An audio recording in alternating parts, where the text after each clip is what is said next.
Good morning, good afternoon, good evening, ladies and gentlemen. This is SKTV coming to you live from Phoenix, Arizona.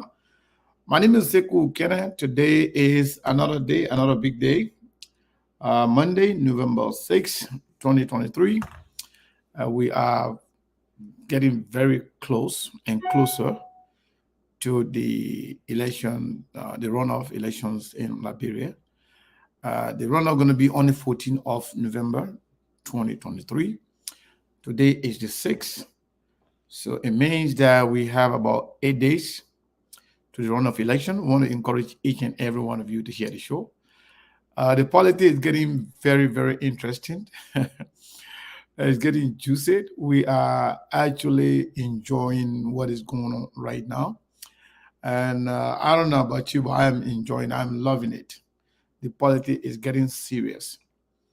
The level of deceit, the level of deception, the political gain, the movement of people from one, party to another.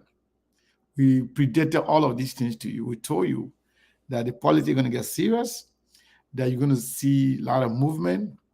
You will see the real politics being played, and you will see people being moved by money, people being moved by position, people being moved by tradition, people being moved by connection, and all of the above. So a whole lot going on right now. Want to encourage each and every one of you to share the show. I'm enjoying it, to be honest. Today, we saw a lot of things going on. Yesterday, we saw a lot of things.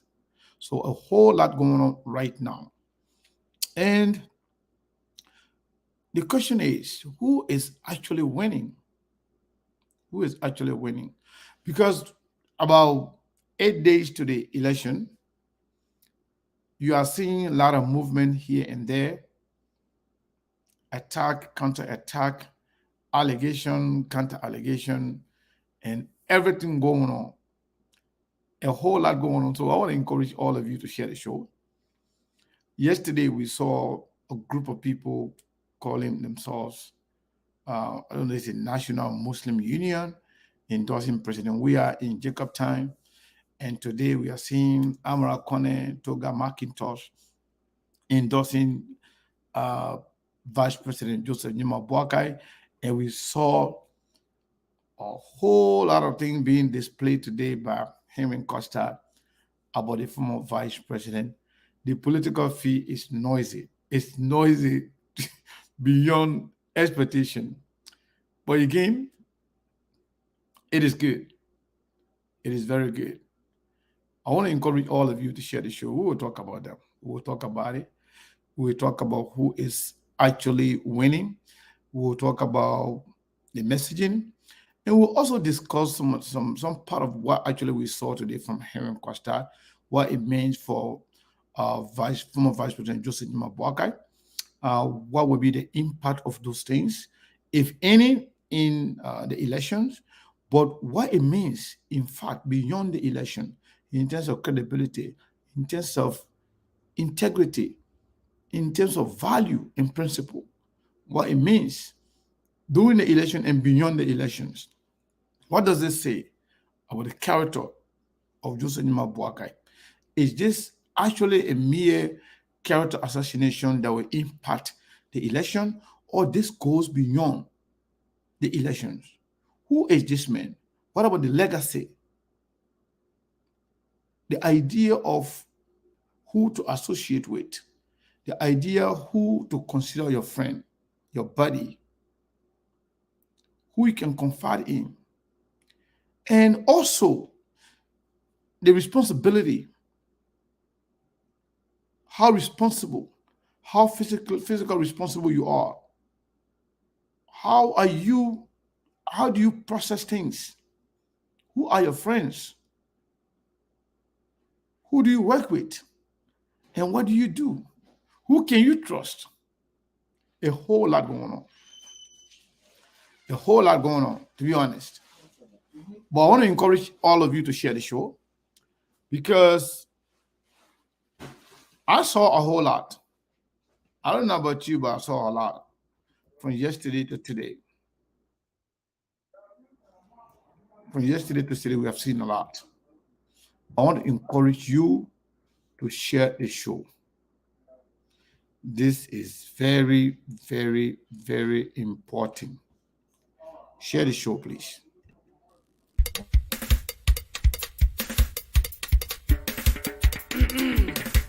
Ladies and gentlemen, I am Senator dear boy. I'm glad with the great opportunity given me to introduce to you your president.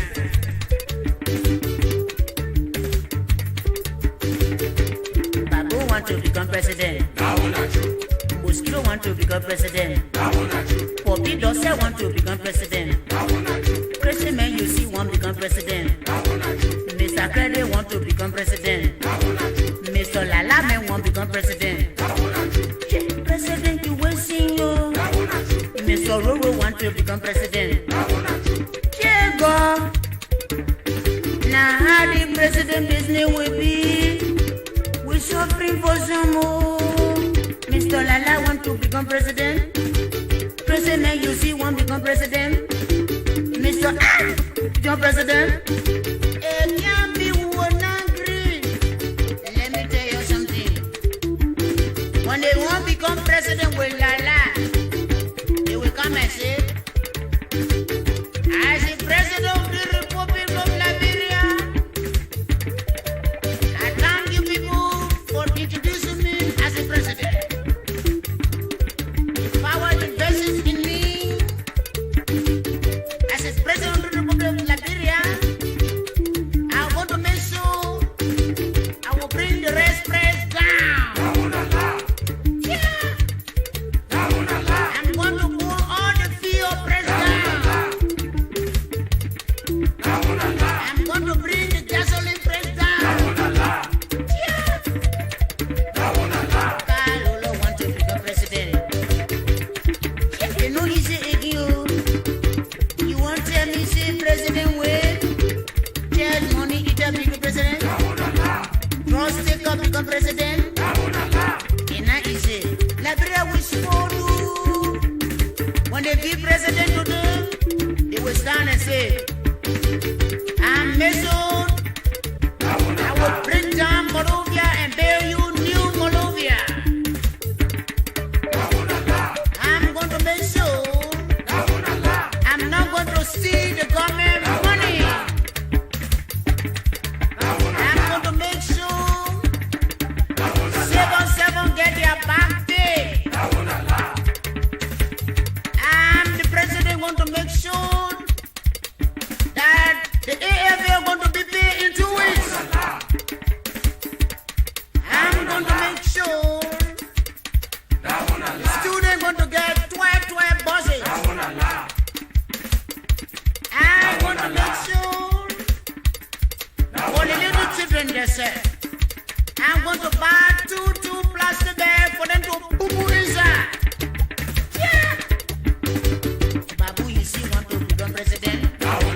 Mr. President want to become president. Mr. Drongo want to become president. Lala want to become president. Karen Ripper want to become president. You know, issue so free, Liberia. Listen to the speech. As a president of the Republic of Liberia, I'm going to make sure I'm going to electrify the city into 1 day time. As a president of the Republic, I'm going to drive the whole of the sea and pay you people estate daily. As things go bad, Republic of West Wind going to be an estate. Mr. President, become president. Mr. Lala man want to become president. Mr. Roro want to become president. Mr. Dr. Job want to become president. Mr. Kenju man want to become president. Mr. Ripasa want to become president. Mosquito want to become president. The crowd you see say want to become president. Everyone want to become president. And you want to now when you want to become president. Yeah.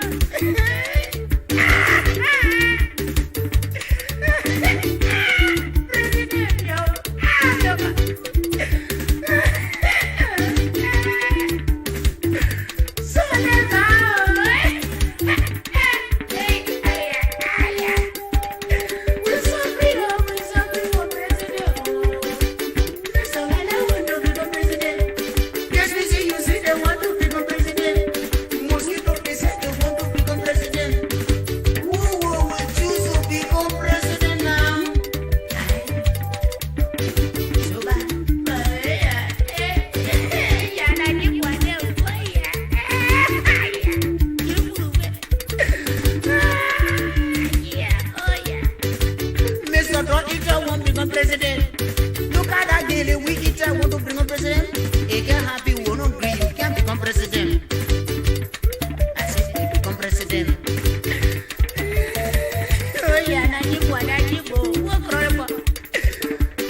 Kasi wala ki koma friend oh, the president de noise.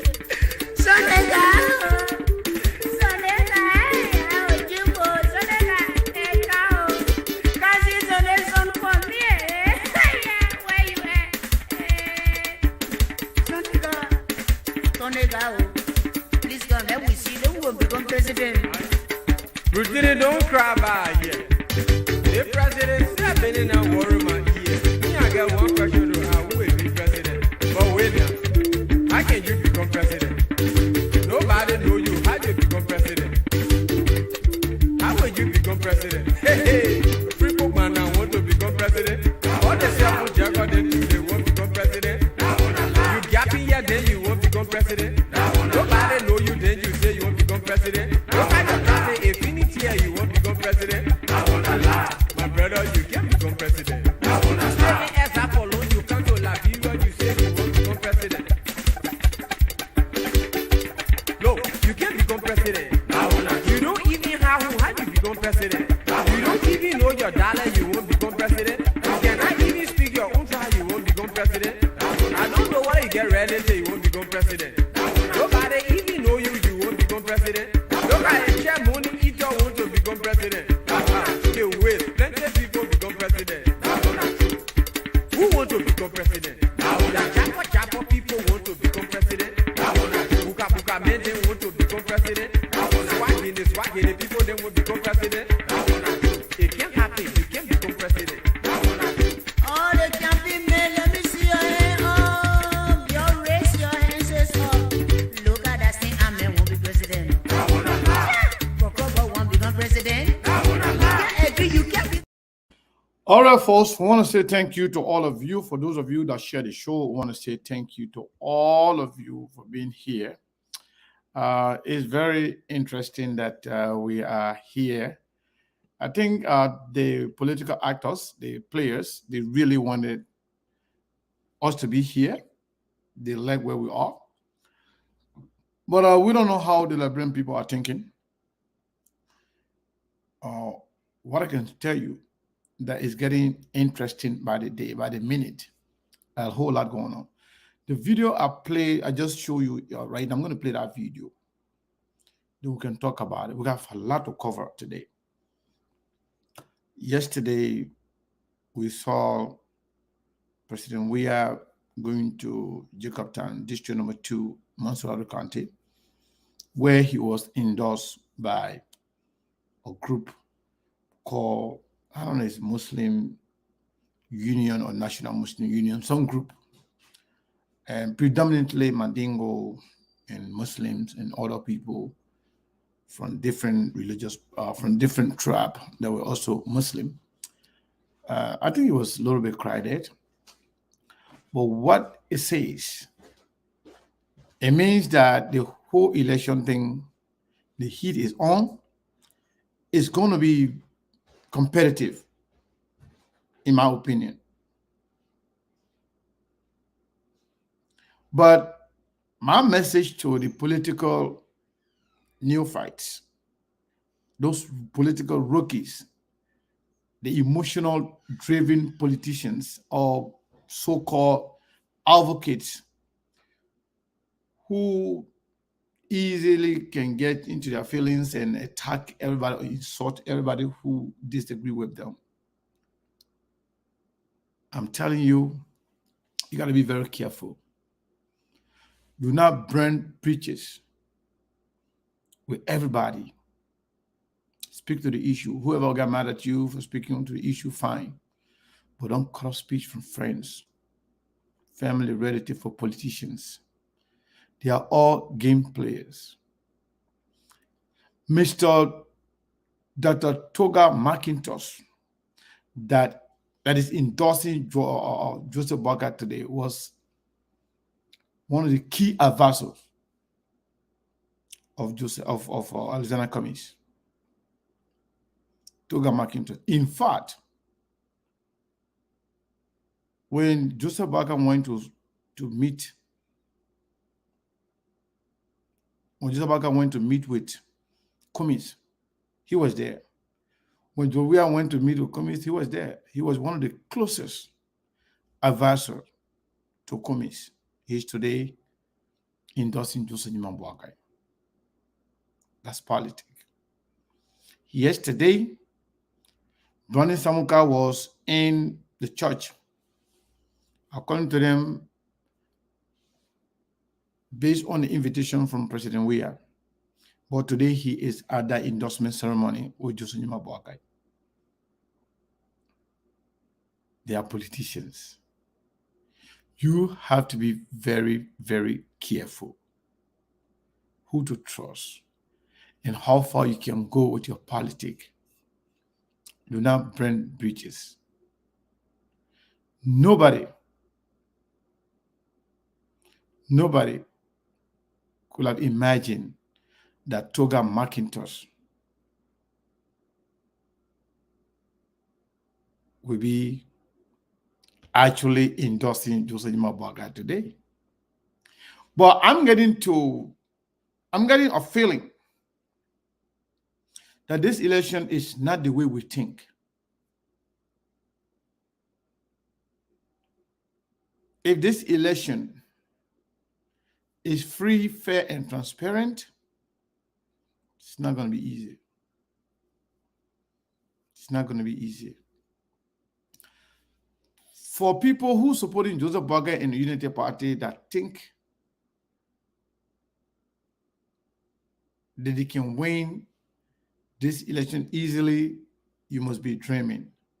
And those supporting TDC, thinking that this is going to be like just a walk in the park, you are also dreaming.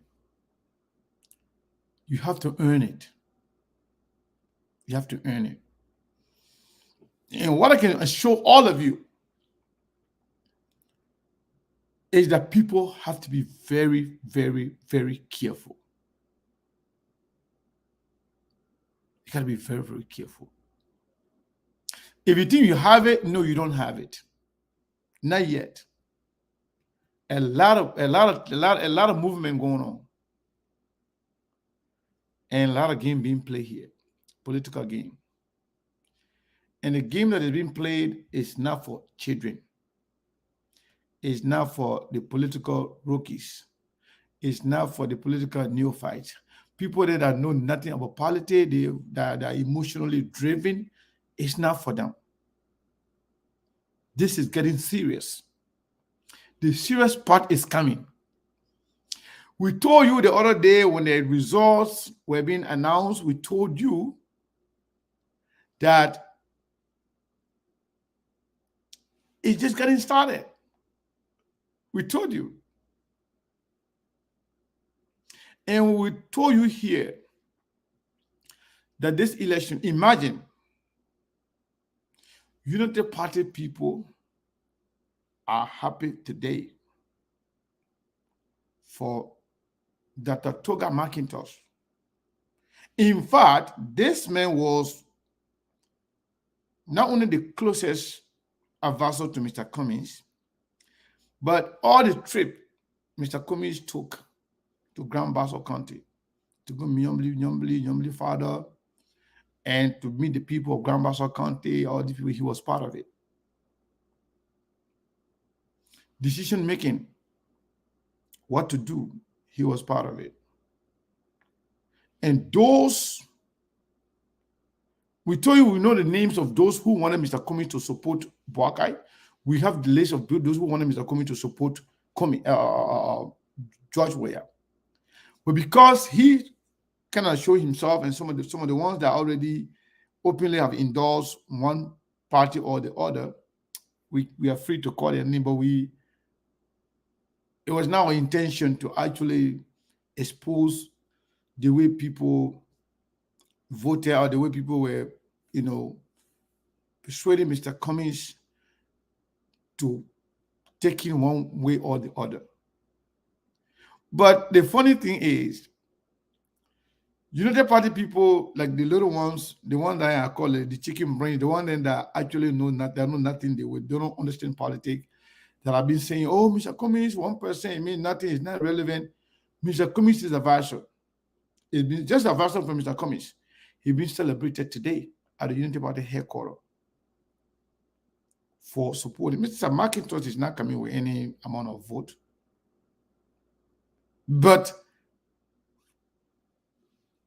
the optics to say Dr. Toga McIntosh, who was one of the closest person, one of the key advisors to Mr. Cummings, is endorsing Unity Party, it means something in the light of politics. It means something. Because some of you who are just, supporters of Buakai or George Weah, but you don't understand politics, you just follow, you're just a follower, you don't understand the magnitude of these things. But I can tell you, the politics is getting serious. Today, I saw also the endorsement of Mr. Amara Kone, Minister Amara Kone, former finance minister, endorsing the Unity Party, endorsing Mabuakai. I think there are more to all this endorsement. People are going to this endorsement for different reasons, for different benefits. Some people are in it for a quick benefit to have what they want to have in terms of finance. Some people are in it with the surety that they know that they feel that Joseph Baga are going to win this election. And because of that, they will do everything and anything to make sure they be in the train before the election is over, so that Joseph Baga can recognize them, so they too can get a job, because they believe that Joseph Baga are going to win. So that's why you see a lot of movement. Some people too, in as much as they're not sure of who's going to win this election, but they feel like they will not be accepted in the CDC, or even if they were to endorse the CDC or join the bandwagon of the CDC, it will not give them anything, even if the CDC wins. So we have a lot of movement going on. Everybody in it for their own benefit, for their own reasons. There is a speculation that all of those that are jumping behind Joseph Nima Boaka right now and the Unity Party is not about, for some of them, it's not whether or not Joseph Boaka is going to win the election. It's about who's going to stand for the party, who's going to be there to be ready for the next man up, because they know that this win or lose, Joseph Boakai is going to be, retiring. Imagine if he wins, you're going to be after the presidency, that will not be no more Joseph Boakai in the Unity Party, or it will not be Joseph Boakai being leadership in the Unity Party. So those guys that are jumping on board right now, we were told, including Amara Kone and all the other people who are former Unity Party people from the Ellen side of the Unity Party, some of them are jumping into the Unity Party because that Joseph Boakai is about to fade away. And when that happens, they will be there for the next man up. So some of them are not just going to Unity Party simply because they think the Unity Party is going to win. There are some where they believe the Unity Party will win this election. But there are so many of them too that are there to position themselves that after Joseph Boakai, who next? We know that Unity Party does not have stable leadership. We know that most of the people from the rank and file of the Unity Party in the Ellen government left with Ellen when Ellen was attacked, disrespected, ostracized, even kicked out of the party. Most of the people in that Ellen grown the Amara Kone, the Gafuan, all those young people that are considered as technocrats. Most of them kind of stay away from this Joseph Boakai on the Unity Party. But now that they've seen that Joseph Boakai is fading away, Joseph Boakai is about to retire, so they too want to come closer. They want to get close to power so that they, when Joseph Boakai is not in the picture, they will be able to take over the party. Because everybody's saying, oh, after the 2023 election, the party will die, the party will be dissolved. So the people are coming up. They could use other party, they could create new party, but they believe that they can actually build on the foundation of the Unity Party, in as much as Unity Party may be somehow dissolved if Joseph Boakai loses the election. The Unity Party may lose her footing to some extent, but it will be easier for some of them politicians to build on the foundation of the Unity Party right now, to assert themselves as the leaders of the Unity Party. So after Joseph Boakai, the people can look up to them. It's not that they're actually in this knowing that Joseph Boakai will win. Some of them believe that Joseph Boakai will win. I must add that. But in all of this, what is going on here? Who is actually winning? I'm going to play what happened yesterday with these people that went to that program yesterday. Let's see here. I don't know.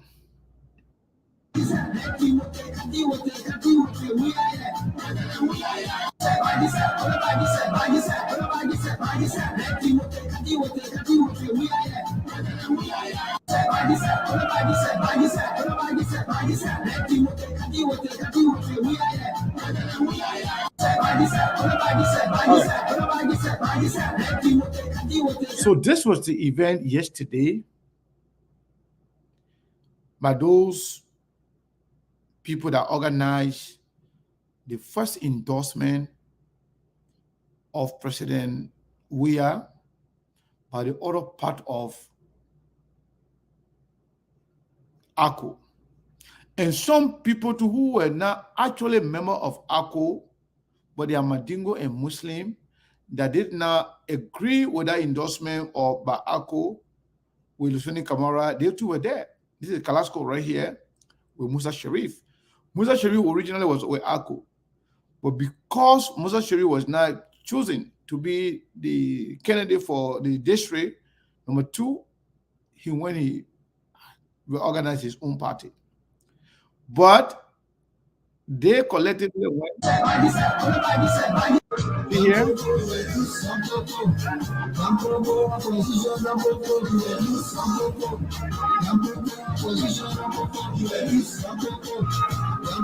So these guys, they organized this program yesterday for President Weah. They were predominantly Mandingo and Muslim. Some Mandingo that were now with Unity Party, that were now with ACO at all. But because the fact that they don't like what happened in the in ACO, the way ACO endorsement was done, they were not happy about that. So the young forces were other people to go and endorse President Weah. Whether you support ACO endorsement or not, ACO is the model organization for the people that did this endorsement. People that were not happy about that, they did their own on the side. The bottom line is, ACO is divided. We said it here. People say, oh no, you don't just let GNB, you don't just let, because ACO Kamara going to GNB, don't let GNB, that why you're saying this. ACO is divided. And now, CPP, majority of CPP membership, they will support George Weah and the CDC. But it doesn't mean that the entire CPP 100% will follow the leadership, the executive committee. There will still be people that will follow their emotion. They will be angry because things didn't go their way. They will go and support Joseph Boakai. Some people, because of the bad blood they created during the process, they cannot just see themselves supporting George Weah. In fact, some of the statements they made, some of the people then that they confronted, they fought during the campaign process, they cannot see themselves supporting George Weah. But it's not about Liberia, it's about their personal emotion, their personal feeling, about Liberia, about some of the things. Some of them will even refuse to support CDC because of certain people have decided or declared their intention to support CDC. Some people refuse. Some people too will refuse to support JNB because of certain people supporting JNB. Almost everybody is in it for their personal interest. Very few people are in it for Liberia. That's why you're seeing a lot of movement the way you're seeing it. What happened today? By the way, we had a conversation with Costa today. When we saw some of the development, some of the text messages, communication displayed by Costa, we were concerned. Whatever I put on my page, that this is damaging, I really meant it. And I think if I am Joseph Boakai or Joseph Boakai supporters, or you are close to Joseph Boakai, you are not doing him justice by allowing this thing to escalate. I can tell you, Costa is not running for anything. Costa is way younger. And Costa had a very, very close proximity with Joseph Boakai. Costa has more damaging information on Joseph Boakai than any of you will have on Costa. Costa and I spoke today. I was concerned about what was going on. I actually, who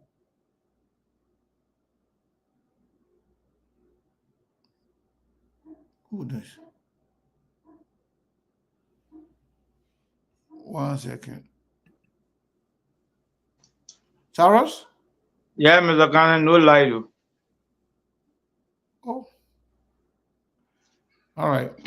You're good. You're good. So, anyway, welcome. Thank you, Chief. So, in fact, we'll be having conversation with Costa here on Wednesday. On Wednesday, Costa will be our guest. I know some of our friends, some of our supporter fans and well-wishers who cannot stand Costa have said, oh, no, don't bring Costa here. Don't bring Costa. Costa is a Liberian. I think we, as Liberians, we have to be tolerant of each other regardless. This is why I have said time without number that there are certain things you can't say, there are certain things you can't do. There are things that you're not supposed to say. Sometimes it kind of like put you in a box, put you in a position where you can't get out. There's nothing we haven't said about Costa, but mostly it's about politics. Nothing personal.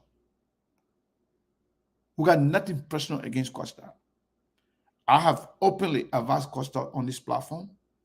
I've given my candid opinion on issues. I've advised him directly. I've told him things in public and in private that he needs to change.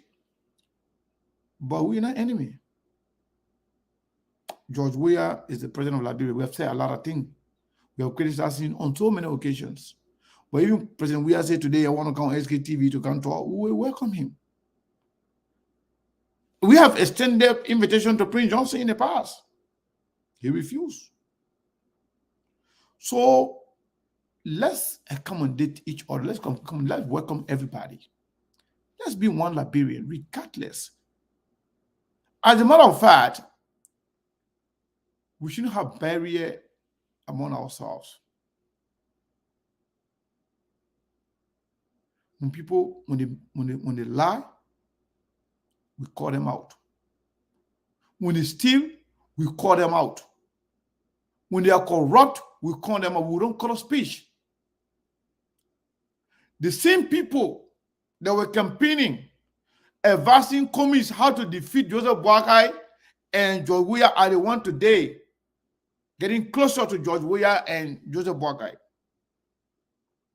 Who knows? The limit they will go. Do you know the limit they will go? The extent to which they will go? Do you know what information they will give to Boakai, to George Weah? That's why in politics, don't be too emotional. Your decision, your action shouldn't be driven by your emotion. You got to be very, very measured and pay attention. We said to you here that there are people closer to communists, they are in the CPP, but they have other loyalty. You say, oh, they could stop talking. And we say, some of them will reveal themselves. Some of them we will say after the election. We told you that there are people in the CPP that were giving information, all the strategies to other people. But that's politics. The only people that really can suffer in these things, people who are emotionally driven, that don't think based on their emotion, they don't listen. When you say something, they don't listen. They don't pay attention. They're just there to insult and disrespect anybody who disagrees with them. Politics is not driven by emotion. Let me tell you something. After this election, let's assume George Weah re-elected. In that Senate, you will see Prince Johnson, you will see Jeremiah Kuhn, you will see Darrell Dillon, you will see all the other CDC senators there drinking tea together, drinking coffee together, sharing money with each other. Well, whereby you're feeling burn all the bridges.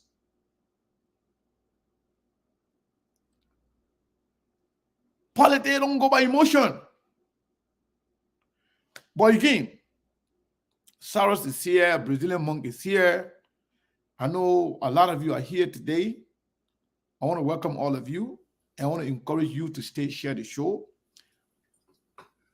Because some of you have shared already, but you have to share the show. Saros, you in Liberia there. Today we saw Toga McIntosh, Amara Kone endorsing Joseph Boakai. And yesterday we saw a group of people, huge number of people in district number 2 endorsing President Weah.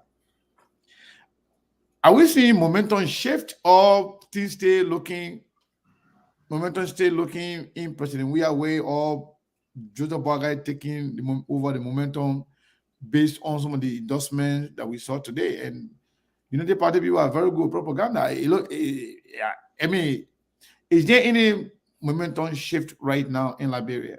And who's winning, in your opinion? Mr. Kane, good evening and good morning, good afternoon, and good evening to all of our many viewers and listeners around the world. I want to say thank you for always following SKTV because it is the best. And I will always join my chief Steve to say, Labrador women are the most beautiful women on earth. Yes, I stand by We that. agree. Yeah, so for today, you can call me Godsend Dependable Cyrus. You can Oh, see, I don't know, Godsend, you didn't know dependable that. Saros. Yeah, Godsend Damn. Dependable. Oh, So, so that kind one someone of, will calling us dependable SKTV. So that is new trend. Oh my, you guys are something else. let Okay. me say, So when I saw your let name, me, you know that I wasn't able to. I was kind of hesitant to bring you on. I wanted to see your yeah. face. I said, well, who is Godsend dependable Saros? So So okay, let now me I say know where good it's coming evening. from. Let me say good evening to my boss, President Monk, my namesake. I salute you, Chief. Yes, Mr. Kane, to the issue. The like we said on the show the other time.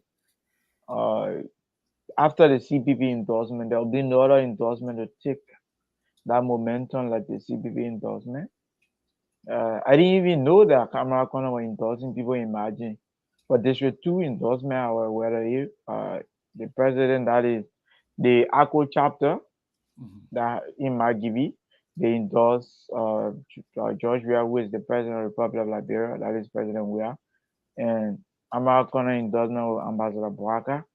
I think I said this on the show the other day that Costa, with we all know that Costa will seize the reality of what happened between him and the former vice president, Ambassador Boaka. And today, live podcasts of Costa and other radio stations are really, imagine 10 radio stations. It took over the entire airwave. Now in Liberia, what Costa said today is the trending things that are trending, news in Liberia. So all other endorsement, uh, today discussion, today all of these things that Costa brought to light, all of the hidden things between he and the former vice president has taken over the entire nation, and Mhm. it is the trending thing currently in Liberia. So with these, imagine, in fact, the United Party folks are completely in jitter. They are In jittering. Liberia. Go They are ahead, go ahead. current. We're They hearing. are currently. They We are we currently we jit. we have the Costa video. Yeah. We'll play some of it later on, but yes, Yeah. we know it's trending It's heavily. yes. Yeah, Heavily.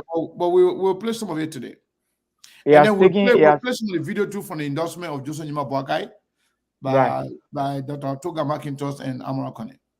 Right. He has taken over the entire. You know.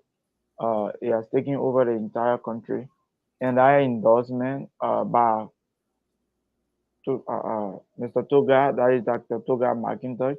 The CBB, in fact, the CBB National Executive members endorsement has been, the trending news because of the national chairman, the vast dinner bearer, and all of these people. Since then, I don't think any other endorsement will come and really hit the country as compared to how the CBB. Now, if you ask anybody, they will tell you all they know the CBB has endorsed Mr. Kwame. In fact, they will tell you Mr. Kwame endorses the CDC because they believe that folks, the majority of the people that endorse the CDC are the main hierarchy. That is in collaboration So that so so consists so of the don't entire you think CDC. don't you think the endorsement today by Amara Kone and Dr. Toga McIntosh will somehow give some momentum to JNB and the Unity Party? I don't know in any way how that going to give them momentum, but I don't see that coming. In Okay. fact, if that was to happen, it was to happen today. But right after, I didn't even know that endorsement would go on because of what Costa was on. Imagine Costa can cause complete disruption in the entire SP, and all of these hidden secrets that has been put out of the dark today between Costa and the former vice president is the trending news in the country as we speak. Hmm. Let's go to Yes. Brazilian. Brazilian Mama, between welcome. here between here a dependable niece, nephew. So Hmm. What's up, Seku? Hi to the listening audience. Good evening, good afternoon. Which whatsoever you may find yourself on the planet, time difference.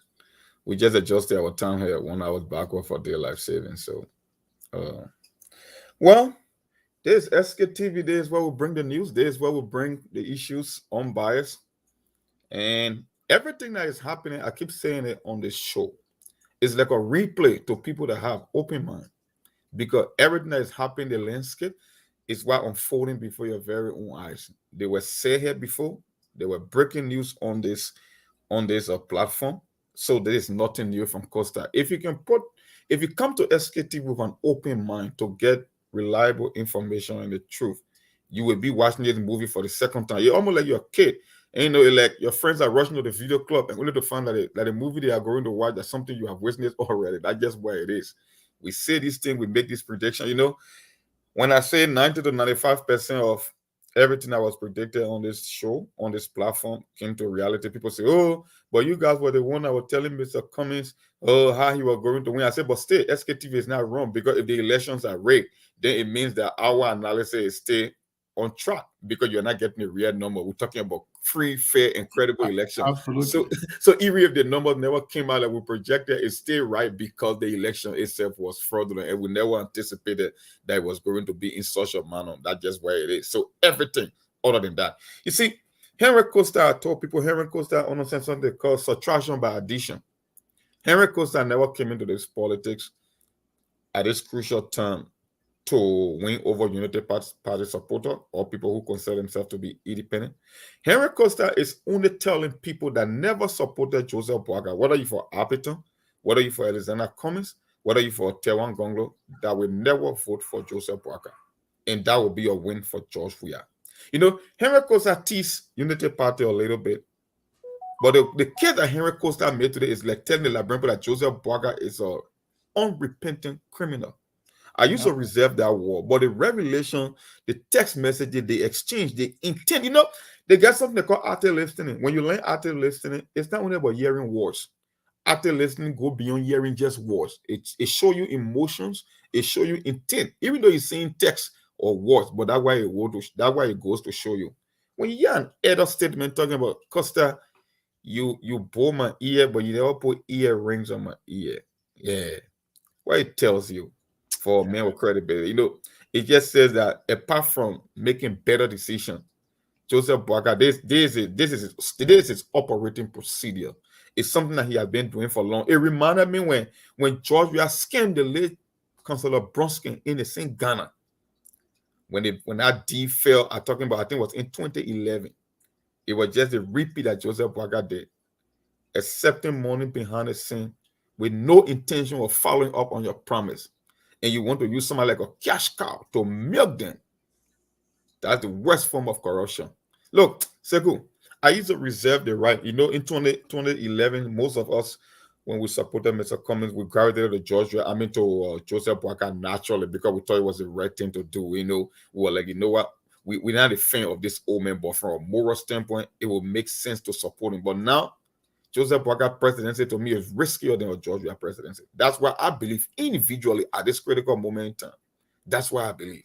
Apart from his decision making, you see, that's why I keep telling you, SKTV sets the political agenda now in Liberia until after this election.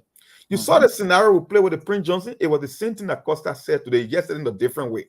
We told them, Georgia had made it so clear that he believed he can win the presidency even without name accounting. And if Georgia, Prince Johnson now, he between a rock and a hard place. If George Weah wins, we already know George Weah is very vindictive. He going after Prince Johnson with war control. That one you can take it off the table. That first order of operation. But Henry Costa was also telling Prince Johnson that even if Joseph Boaga wins, and he said that will not even happen, I know will not even happen.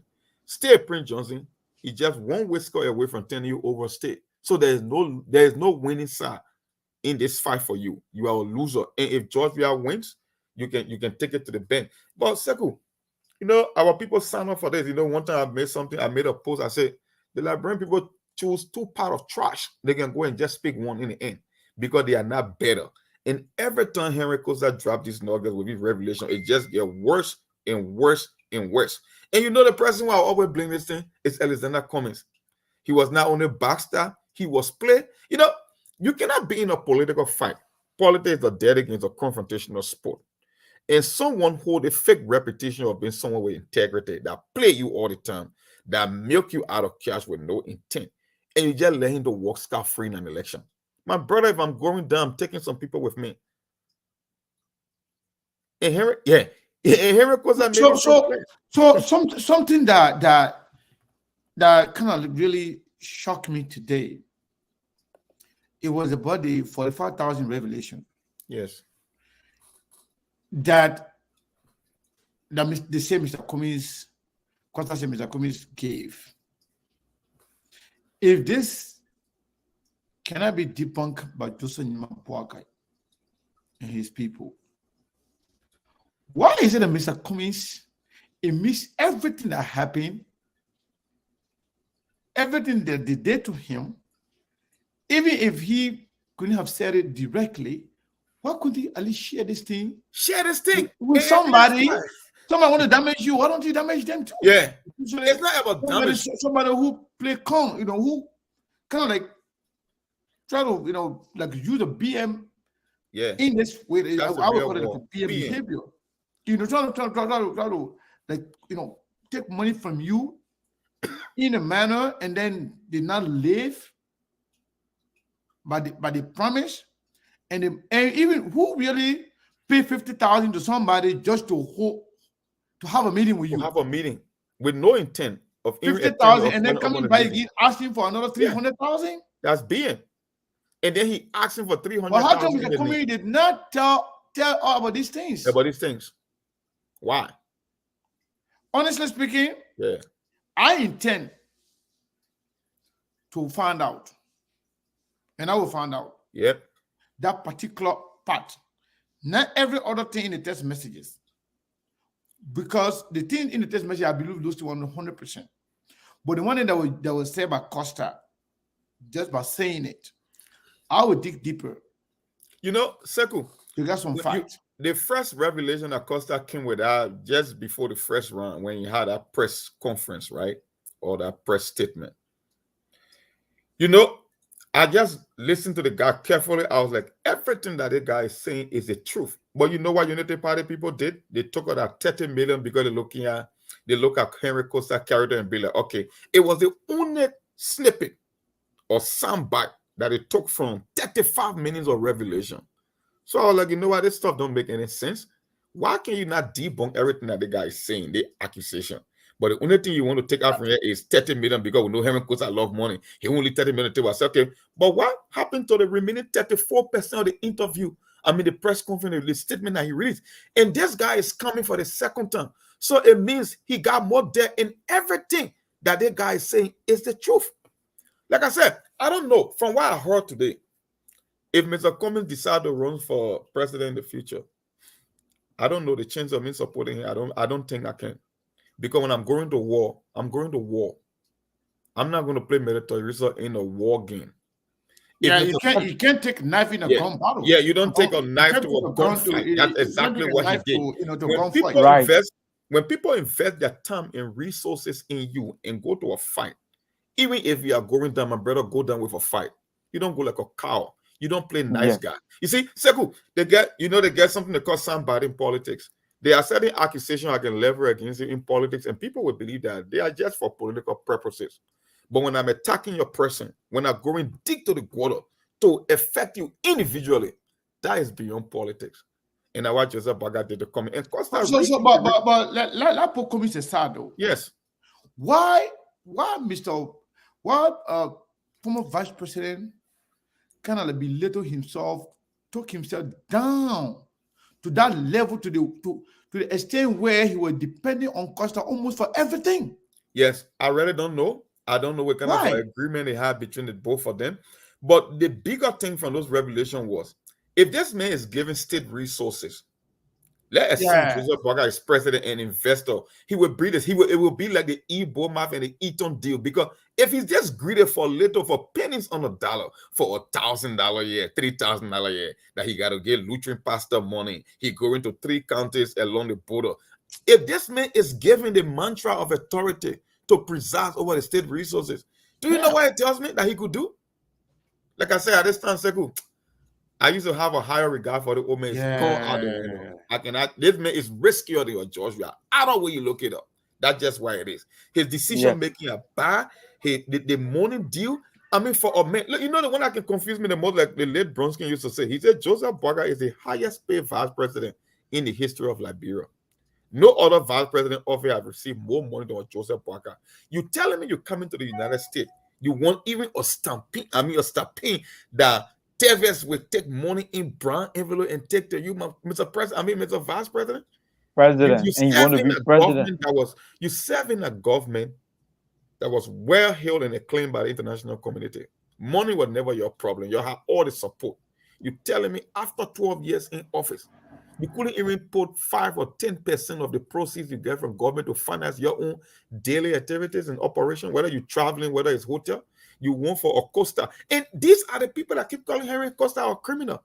I think Joseph Boakai is worse of a criminal than Henry Costa. Because if you're going to be checking on this man every now and then, why do you expect him to take money from if you believe he doesn't have a job? Yeah, you know Costa is not working. You know Costa is not making money. Look, man, simple man. How do you expect Costa to bring the money and telling the man, bring this one, we need this one. Yeah. We need this one. I don't know, man. It's sad. This is a disgrace. This one is beyond politics. It's disgraceful. Yes. So the part, Carlos, Charles from Liberia, the area where he talked about how, when they have problem with Steno Witherspoon or Steno Witherspoon had a problem, where he asked him how can they kind of, regain the monthly. Yeah. Isn't that solidify what we say here that Joseph Boakai was on a monthly salary? Yes. Yeah. Right. But we Steno Witherspoon through Costa, and we said it here. Right. We said that right on SKTV. And people were telling us that we were lying. So asking Costa now, and then you see, just day before yesterday, instead of what this one said, it was not just $3,000 that I gave. It was $6,000, $3,000 for Costa, $3,000 for Joseph Boakai. And these messages from Costa's phone confirm those things. So why is it that United Party people, instead of showing some remorse or showing some level of integrity, but they are there defending, say it's a fake news? So what is fake about that? Instead of lying to on Joseph Boakai? Yes. Mr. Kane, the thing is, the UP, when we read it, when we tell the Liberian people that the UP folks are worse than the seditions, and you think, people think that we hate them, but it is the sad reality. UPists are nothing different from sedition. They're absolutely nothing different. I use an analogy here day before yesterday. I said, between me and President Monk, everybody know me or President Monk to be the most dangerous man. And I pretend to be the holy, the most good man, the most decent man. But in the end, the reality of the day is I am the most dangerous man, but in sheep clothing, the one can say wolf in sheep clothing. That is Ambassador Boakai. Today, SKTV will always be vindicated. SKTV is the best. SKTV has said all these things today that Costa repeated. It was just a confirmation of everything that has been said on SKTV. And Mr. Kane is sick me to my stomach. Seeing these things. In fact, as Costa was saying these things, we're screenshotting it because tomorrow we'll know that our people will want to lie. I got all the screenshots, all the messages Costa was just putting on the screen today. So something that just caught my eye, right? Regarding the LP, however, the entire Basel belt will not go Musa's way. He will have, he may have accomplished his mission for CDC and Ellen Johnson Sirleaf. Joseph Boakai is saying this to Costa now. That Musa may have accomplished his mission for the CDC and Ellen Johnson Sirleaf, but he will not find his way out. And then he said, Henry, please, let me have the additional 5K on the trip. It appears Jay wants it. But the trip was about me. Let him bring the money today. Amen. So he doesn't trust Jay Kabakoli. Yeah. Yes. And I believe this information 110%. The reason why I had a conversation with the old man before involving the same name, but I will not say whatever it was. But something kind of like solidified what is in this text message. That I will stop there so far. So, honestly speaking, if Liberia was a serious country, if Liberian were serious people who are voting, these revelations could be a disqualifier for Joseph Boakai. Yes. Disqualifier not constitutionally, but for people to say, you know what? This man is bringing shame, Yes. dishonesty, corruption, Yes. in anything that does not represent decency. And because of that, this man should not even run for president. If Liberia was a serious country today, I mean, where in the world the man who is running for president, depending on somebody that you say is not working, Yeah. Never own a is job. not employed, but you consistently asking the man to bring you things. Where you expecting to take money from? Where you expecting the man to take it from? To go steal it? And just like you said, it's now a serious country, and we keep telling people from day one of the election, Unity Party and CDC cannot be an option for you if you want a better Liberia. And we will be vindicated every single day, because it's almost like the voter themselves, they are disconnected from the issue that matter the most. It's either between Stanton, it's almost like Stanton and Costa running for the presidency. And you know, the funny thing about Unity Party people, folks, they want to play smart game, they want to play the optical game. I have to say Costa is the one running for president. I was like, you should be questioning your rescue father. That was logical people who can use their brain to think. That's the man you start questioning. You are not questioning Henry Costa in spite of what he said, or you want to look at him and label him to be a blackmailer or not. The man who you call your rescue father, who you build a trust in, that he got his level of integrity, he the one should be the one you should be looking at. But you don't care, you know, you won't play games. For you, it's all about power. That's why I say there is no rescue train. The only rescue train I saw in this election are the 12 bullet points that were presented by the CPP to anyone that will sign up onto it. That's the real rescue train. The rest of them are a bunch of criminals. And you said something profound yesterday. I will be waiting to see if Delon in the coming days will ever open your mouth against Costa, because he's one of the one that keep pretending like he holds the moral standard too as well, that he's somebody who can be trusted. I will wait for him to come and debunk anything that Henry Costa said, or just made a statement, or to go after Henry Costa. Because if I'm on a rescue train to save Liberia and someone is trying to stand in the way and coming after you, so I will expect Delon to that. There's another opportunity for Delon again, but I know he's a coward. He will never do it. So something happened. Steve, welcome. Something happened. You know, I tried to screenshot everything, even the one question I was not reading. You know, because I was taking a fast, you kind of selective, you know, reading some area and jumping some area, right? So I kind of like capture some part. I say, Seku told me you both chatted.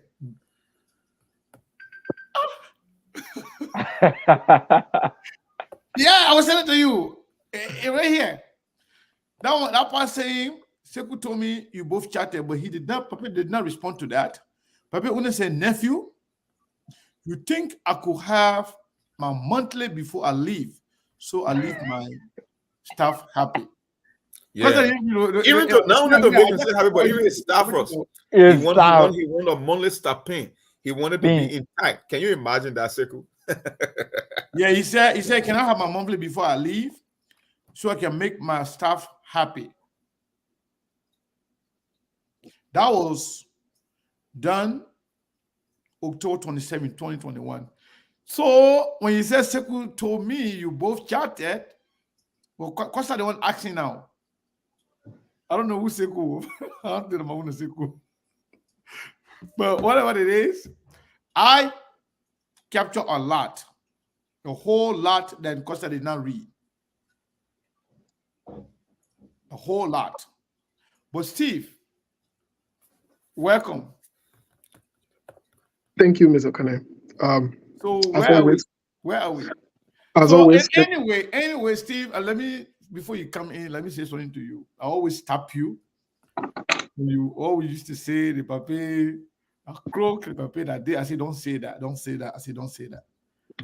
But I don't know what to say after this.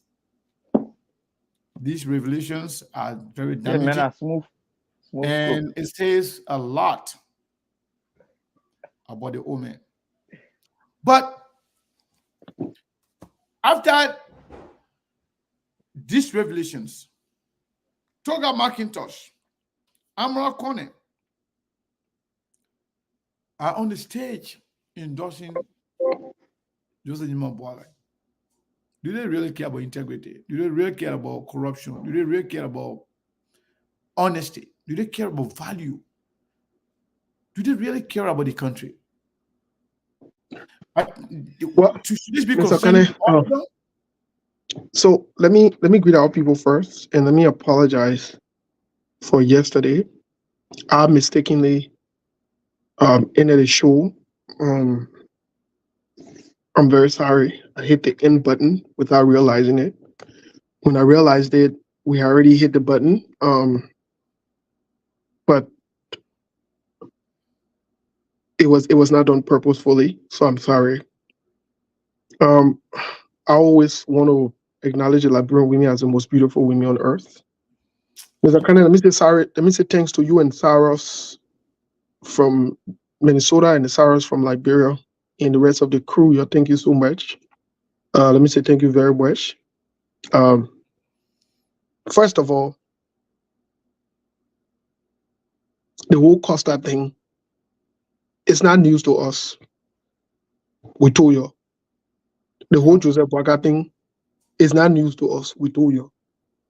We are moving way far ahead when we tell you something, we don't tell you to come and argue, whether you won't believe it at your business, you don't want to believe it at your business.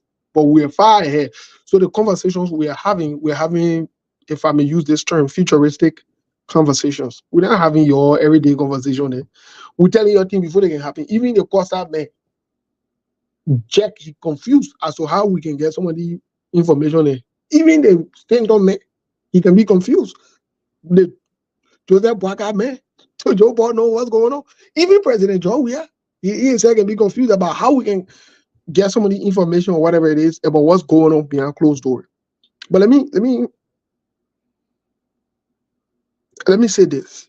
First thing I want to say about this whole, before I kind of talk about Macintosh and other people. To those of you who support the Unity Party or Joseph Boakai, no disrespect to you. I will say it loud and clear, like my man Cyrus can say, my man Monk can say. In as much as it's hard, we just got to say the truth, and these are realities. For all indication, President George Weah, in America, I don't want him to win elections in Liberia, will win the election.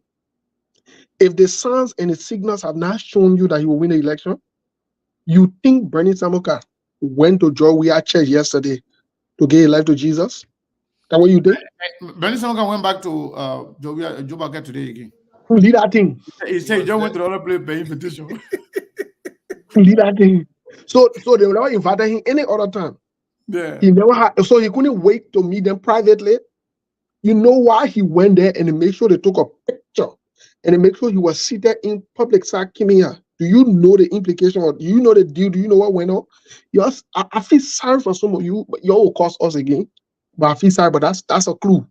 Let me tell you today, that is a clue that this thing has been worked on long time ago before some of you started even thinking about it. It's a clue. But let's move on to other things. Some of you were causing Toka Macintosh when you were supporting Cummins. Some of you Unity Party people and Joseph Braga support us. I see you're proudly welcoming him, Celebrating him. celebrating his coming to support Joseph Braga. It speaks volume of you guys. It's not speaking volume of us. It speaks volume of where your mindset, can be or will be. Mr. Kane, I'm not worried about all the showmanship and the endorsement. Amarakon anyway, not important to me. What's important to me right now, is the future. And the future is what becomes of Unity Party after this election, after the 14th. And let me give you a glimpse about what will become the yo-yo and the noise that will be in Unity Party. You will expose each of your bring each of some of you causing Costa today. The secret that you will bring us about Joseph Braga, it will even be because of Costa and other leaders in that particular rescue train you got going on. That's the first thing. The second thing, the Unity Party will so crash that some of you will be finding places shamelessly to go to other party. Some of you will even join CDC. Some of you who causing CDC today, you all join CDC. And some of you, the interesting part, you will come back right on SKTV and you will thank us for saying the truth all through this stuff. You all come right here. And you all come here, you all as they see SKTV to speak on behalf of the Liberian people, you're going to mark it down today. They see SKTV that you've been causing. You all come here. You all will come here. Some of you will cause Stanton while in jail, you will cause him. And we here. And when you call Stanton, we'll call the jail and ask Stanton to give us some of Joseph Braga begging thing that he sent to Joseph Braga so we can kind of show it to you and send will send it to all too. Because all we are brothers, we are friends, and I'm personal. No. What I'm saying in essence is this: the thing is playing right in front of your faces. You're just in denial. Everything that you're seeing, that just show my people. That just show. Please don't be carried away. This thing is done. I don't listen. In as much I hate to say it, but me, I stand what the truth is. I don't support Joe Weah today. I can support him tomorrow. I can support Joseph Braga. But the truth of the matter is Joe Weah will win it. You know why Joe Weah will win it? Because your BB people in Unity Party, they already gone. You leave all the small endorsement and you're making yourself happy. Oh. The emotional, I feel sorry for some of you. So all the thing name is okay. Amara Kone, Macintosh, whoever, even they can bring Jesus, they will not work. They will still be there. And then no, some of them now, the reality now start kicking in. That's why you see them pivoting to different messages and different things. They're not discussing whether they will win or they will not win again. Let me say to you, who get a campaign money there? We watching you who collect that campaign money. Any attempt to eat some of those campaign money. Some of you who collect that pool watch your money, we watching you too. We looking at you. I know, right? We don't want you anything when the pool watch your money. Because more are if eating the pool watch your money, he and Eugene Fagon and making plow, they can speak. Steve, before you, Sonny, do you know I capture another conversation? This is between Costa and Joe Bot Jr. Yeah, when they were in Ghana. Remember we talked about that meeting before, what happened? We explained to the people then what happened in the meeting, how Joseph Boakai Jr. and J. Kawakoli were also. So Costa contacted, to find out what was going on. He said, I'm here, but he is in meeting with commies. And then, but Mr. Kane, yeah, something strange happened. Yeah. Something strange happened. I think maybe we got to point it out on SKTV. And then he said, let me just conclude why Joseph Boakai Jr. said to Costa. Because Costa wanted to find out what was going on in the meeting. Joe Boakai Jr. told Costa, I'm here already. But he's been meeting with commies. Then he went down to say, so I'm waiting for him. Jay wanted to receive it, but I told him no. It needs to be delivered to himself. Saying that Jay wanted to receive the thing, but Joseph Boakai Jr. saying no. You would let That Joseph Barker instead received the money. You know me, I just screenshot everything that was coming out, so I didn't even wait for him to read whatever. I was just trying to capture more information as he was reading them. Long before Joseph Boaga then started the whole CPP thing, we were one of the very first network that, based on Joseph Boaga past records. Yeah, they say that Sylvester, information there. The one that say he went to Joseph Barker play, then Joseph Barker was supposed to receive the money, but Jacob Wakoli wanted A, so he said no, he want to give it to the man himself. We were one of the very first people that coined Joseph Boaga as a smooth crook on SKTV, and we stand by it till today. We're never going to retrieve it. We're not taking it back. We're unapologetic about it because we know exactly that Joseph Boaga will prove us right. So right now we're focused on the Unity Party. But in subsequent time, we'll tell you exactly what's about to happen to the CDC as well. Because we on SKTV, we don't support anybody. We're now supporting Joseph Boaga, we're not supporting CDC. CDC una wahala e plenty. But for now, we'll bring Joe Board news to you and we'll let you know what's going on with Joe Board then. But CDC should not feel like anybody here for them because they're under news is too much. Because there's Nathaniel Maggie on the news, Joe Traore on the news, and other people and other things that are going on in the CDC. Now you're getting part. Winning is not a thing. Winning is not a thing. The CDC gets serious noise in front of them. We'll discuss that one in another day, in other news. But today, we want to confirm, affirm, and reaffirm that Joseph Boaga is a certified crook. We're talking now from smooth crook to certified crook. He is not serious, and he will be retired dishonorably. This is the part. His all his working in government. Can you imagine you risk that at a detriment of passing around being small children and will be playing small crooked game, and you think this one not going to come out? So somebody saying that what's his name? They begin saying Prince Matako was saying that communists gave a bribe. But the fact that you even describe it as a bribe, that makes Joseph Boaga a criminal. Not somebody who give a bribe, but somebody who take bribe. But let me tell you this thing. If a meeting was requested, somebody say we're going to have a meeting in a different country, but to facilitate the meeting, we need this. We can't call that a bribe. That's not bribery. The man sent the money to facilitate, according to the information, to facilitate the meeting. Boakai charged exorbitantly. Who can pay $50,000? He may ask for $100,000 first. Who can pay for $50,000 just to have a meeting with you? Because you say you want to travel with 4 people. And if you look at it, if you look at the numbers, by Costa, all that thing, what he said, the people should pay, they spend a lot of it. $8,000 on this ticket. I mean, they're spending money, just to say the money they're taking it from the floor. $2,500 for this one, $1,000 for rental, $1,500 for rental, $2,000 for food. I mean, hey man, some people when they work here say at the end of the week to get $1,000, not small thing, but you're just wasting the money. So you see this guy, they are supporting Joseph Boakai. Instead of worrying about Joseph Boakai being implicated in a criminal activities, you're not worried about that. You say, but you got to know that Mr. Comey's bribing the mayor is a crime. Who was he bribing? You think somebody should be bribing Joseph Boakai, former vice president? He's going to be asking somebody to give you $50,000 just for a meeting?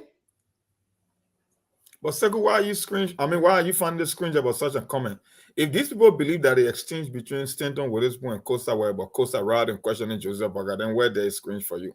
These people are just how to decide to think that when they support a person, they can stuck their head in the sand without even using their common sense. That's just where it is. The vast majority of them, maybe 9 out of every 10.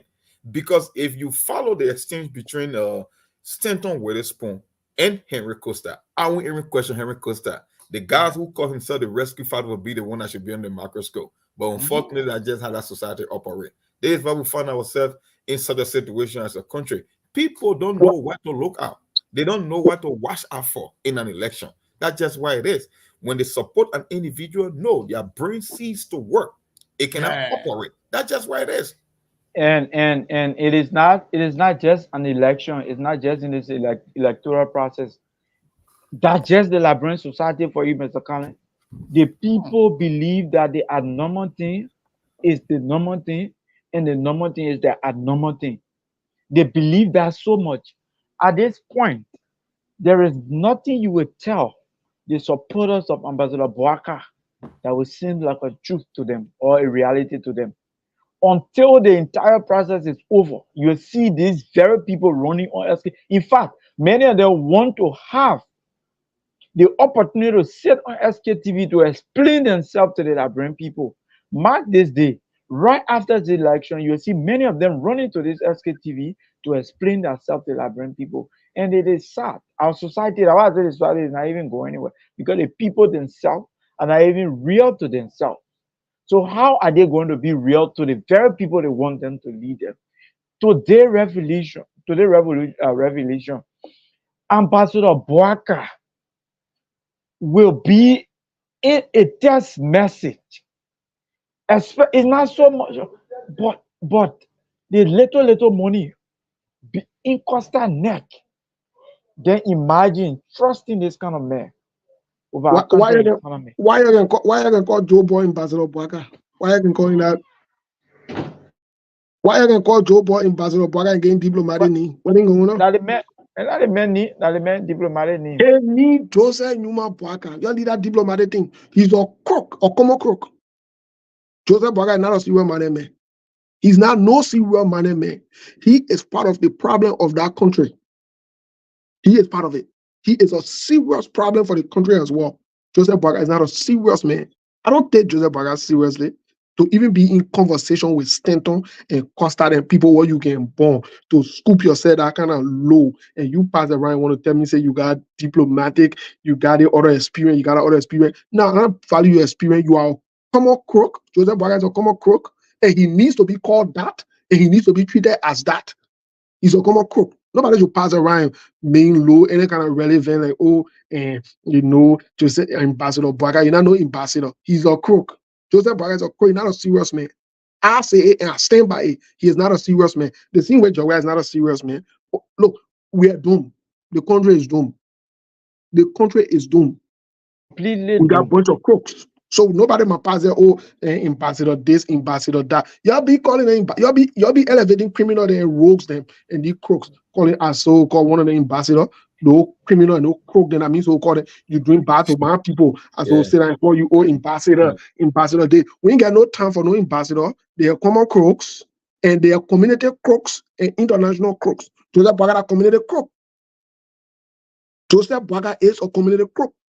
And anybody who support him, you support his crooked behavior and shame on you, shame on your generation. I say it. You'll be taking it easy with the crook then. Oh, when somebody steal one bicycle, then you'll call them roll. But Joseph Boaka then who in funny thing. Look, let me say this. It is embarrassing. If Joseph Boaka was my pa, I would disown him. I say it. I would disown him. You know why? Because this is a disgrace. To even bring his son Jojo into this is a disgrace. Are you serious? Are you really, really serious? So gentlemen, let me ask you guys this question. Joseph Boakai is running for president, and you're seeing most of the old folks, former government officials, all running towards Joseph Boakai. Even in the midst of all these revelations that Joseph Boakai is involved with Costa, and all the BB people and former government officials that are identifying with Joseph Boakai, given the fact that they know that Stephen Witherspoon is a convicted criminal, knowing that Boakai is in bed with a criminal. How do they feel? Do they actually take those things into consideration? Not really. Mr. Kane, the people care less. Mr. Kane, do you know why the people care less? It's because our society has embraced them. The society has accepted them. The people themselves have accepted. Imagine, Mr. Kane, today, all of what Costa said, and how people are still on social media, on different media platforms, and this and protecting, defending Omen Joe, Mr. Kane, Library is doomed, completely doomed. And the people care less because they believe that the society will forgive them just in no time the society will forgive them. That's what they believe. And it has been working. Like I said, the society is used to doing the abnormal thing to be the normal thing. And the normal thing has become the abnormal thing in our country. So for this reason, everything in library is the opposite of reality. So nobody care. Everybody care less. Everybody do what they want to do. They believe that Liberian society is good at forgiving. They put quick to forget things. So for this reason, nobody care. Saros, let me say this thing before I leave, Mr. Kane. Let me say this.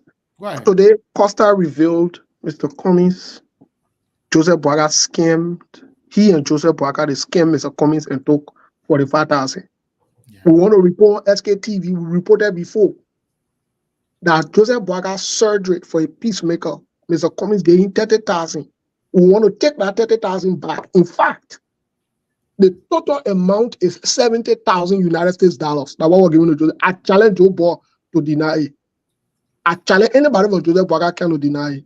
I'm not talking about your millionaire on Facebook, man. I'm talking about serial minded people who are part of the criminal cartel. I challenge them. Those criminals who are around Joseph Boaga, I challenge them. And will provide the details as to how he received that 70,000, and if Mr. Cummings not getting the 70,000, but he moved from there, he went and sat in court and said Mr. Cummings did not get him. He know Mr. Cummings. Yeah, but don't you know? Anyway, I'll let Brazilian want to come in, but don't you know? When you were collecting the 70,000, you knew this time. Yeah. No, it's not immaterial. It's part of it. They're immaterial because you know what? Cummings people then should have made this thing available long time ago. It's still part of it. When somebody is a criminal, when somebody behaving in criminal activities, and they are your opponent, they're running against you, you don't have to be the person to show it, but pass it to other people. Yeah, I agree with you. They were playing. They were playing church. Criminal at the date you and they are now remorseful of their action against you. Yeah, you have to take it to them. That's why I agree with President Cummings was not being actually political in the whole thing. Yeah. Nice that's why I always question. That's why it cost him a lot. Yeah. Folks, I gotta run. But I agree with Sekou on that point. I agree with Sekou 100%. Listen, Cummings people were acting like the Bernie Samoka who will give life to Jesus, but using drug, we had to give life to Jesus. Yeah. So we get in our country for true. Brazilian monk, man. I mean, I think Cummings play too safe. Yeah. I've never seen anything like that in politics, even in America or anywhere. The so-called fight of democracy, that's how they play the game here. You know, when Mr. Cummings was vindicated after that framework document that anybody with a common sense, with an ounce of a brain knew that it was a political hit job. It was not anything legal. They knew it was a lie because they came to the conclusion that the vast majority of Liberians would never read. Even the one that go to school don't read regularly. So talk about the regular folks. They knew what they were doing. It was about destroying Cummings. They came celebrating. They were celebrating even more than the ruling party. I thought it was the CDC that were going to have an opportunity, but it's like Unity Party were more into it than even the ruling party because they knew where the game plan was. I came up with a suggestion. I said, if Mr. Cummings, if you're going to go the extra length to hire an international forensic firm to come and vindicate yourself, and you are being vindicated, the first time I'm going to do, I'm taking Joseph Boaga to an international court. Look, Mr. Cummings, you didn't get to where you get by mistake. You sit on the board of international cooperation, some of the biggest names around the globe. You're going to sit down over there, some man who has proven to lack integrity to just go on your personality like that because it was way beyond politics. And you're going to sit there and allow it to happen and for him to get away. What are you thinking? Mr. Cummings, even if you are going to be, if you're opportune to have made it into round number 2, there is no way Unity Party going to support you. So what is there to lose? You were played, you were backstabbed, they destroy your reputation, they destroy your character, they extorted money from you. You telling me you cannot even counterpunch? and you want to win a general election? My brother, you're not ready, man. I'm so disappointed in Cummings. I think too, we can blame Mr. Cummings, but we can't blame him 100%. No, I'm not going to blame 100%. And the reason why we can't blame him 100%, there are a lot of things that other people should have done that they didn't do. If Mr. Cummings has some radicals around him, there were certain things you don't have to wait for his permission. That's why you are there. That's why you are paid. Yeah, you don't have to wait for his approval. As long as it will serve the purpose, it will serve the purpose. As long as it will be in the greater interest of the campaign and Mr. Cummings and the Liberian people, I would have taken those steps without even asking for your permission. Because at the end of the day, they were going to benefit him, or going to benefit the Liberian people. But a lot of people kind of sat by. For example, most of those guys, man, they were there. They were so diplomatic. Some of our good friends, look at Elos Mongo. I never saw Elos Mongo one day doing anything or saying anything in defense of, in support of Cummings, only on social media or on radio or anywhere. I never saw it. Maybe happy, but I did not see it. Global. Even Aloysius told himself when the merger happened, when they had the ANC and the Liberty Party got together. I said on this platform, and people came, they were defending them. I said they were so quiet. They were doing nothing. They were very radical. They were visible when it was just ANC. But when they got together to say CPP, most of the guys in the ANC in Labrador there, they were not visible anymore. They were not doing anything. Everybody just sat there and fighting for position, fighting who to get to close proximity with Mr. Cummings, who should get, the best of Mr. Cummings, Mr. Cummings should listen to, who Mr. Cummings to see as the person working hard and harder for the. They would just sit there and do nothing. Yes. Hey, man, if I were in that kind of position, I would not work. Imagine even the decision to take on Joseph Boakai and the Unity Party before going to the second round. We said it to the ANC people here and the CCP people. We told them, before you fight Joseph, Jowia, start fighting Joseph Boakai first. Yeah. And from that, they started to get some steam, some attention, because it was all about Joseph Boakai and Jowia. Yeah. But when the Unity Party people saw that actually CPP were really taking it to them, then they started jittering. They started to see now, oh well, the way we think is not like that. We are not just two people in this race. But Mr. Cummings is going to do it again. I think he needs to do more. He needs to be more radical, more forceful. People that are proactive. And if he can do it, let him bring people then closer. Yeah. They can do better. Liberian politics and any politics, even America here, Mr. Nice people, Mr. Cool people there, they can't go anywhere. They can't go anywhere. You got to be radical. You got to be strong. That's why Donald Trump is popular among the American people here, because they feel like the man is strong. He say it as is. He cares less about how you feel or how you're going to receive it. Yeah. And it's everywhere. In politics, people are fighter. I'm not cutting him off. One of the things that scares me about Mr. Cummings, for me, I believe in the Trump doctrine. When I'm hiring someone to work for me, when I'm giving you my money, I expect one thing and one thing only is result. That's why I'm paying you top dollar and hiring quality service. Because when I give my money, if you give me anything less of a better result, you are fired. It has been 2 election cycles now, and I have never seen Mr. Cummings doing a massive shakeup in his campaign. You go to an election, you spend your resources and your time, and the results prove less than satisfactory. My brother, the moment the elections are over, the first thing that you would do, a massive shakeup. Are you talking about the 2017? I mean, both 2017 and now. No, but that one is not over yet. It's not over yet, but that will be something I'll also be watching this time around, because I never experienced in 2017. Whether that from your office staff to your chief of staff or whosoever they might be, you want a total 100% massive shakeup. and bring people new. Because when you set that kind of a precedent, before somebody accept a job from you, they will know that responsibility and what is expected of them. That's how you set the standard.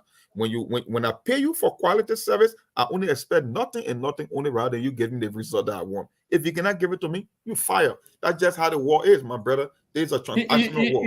In fact, to the point where Musa Ability as chairman of the CPP, he was more combative, he was more visible. He was even to the point where we have to even tell him not to go to certain level because he forgot about other people because of the position.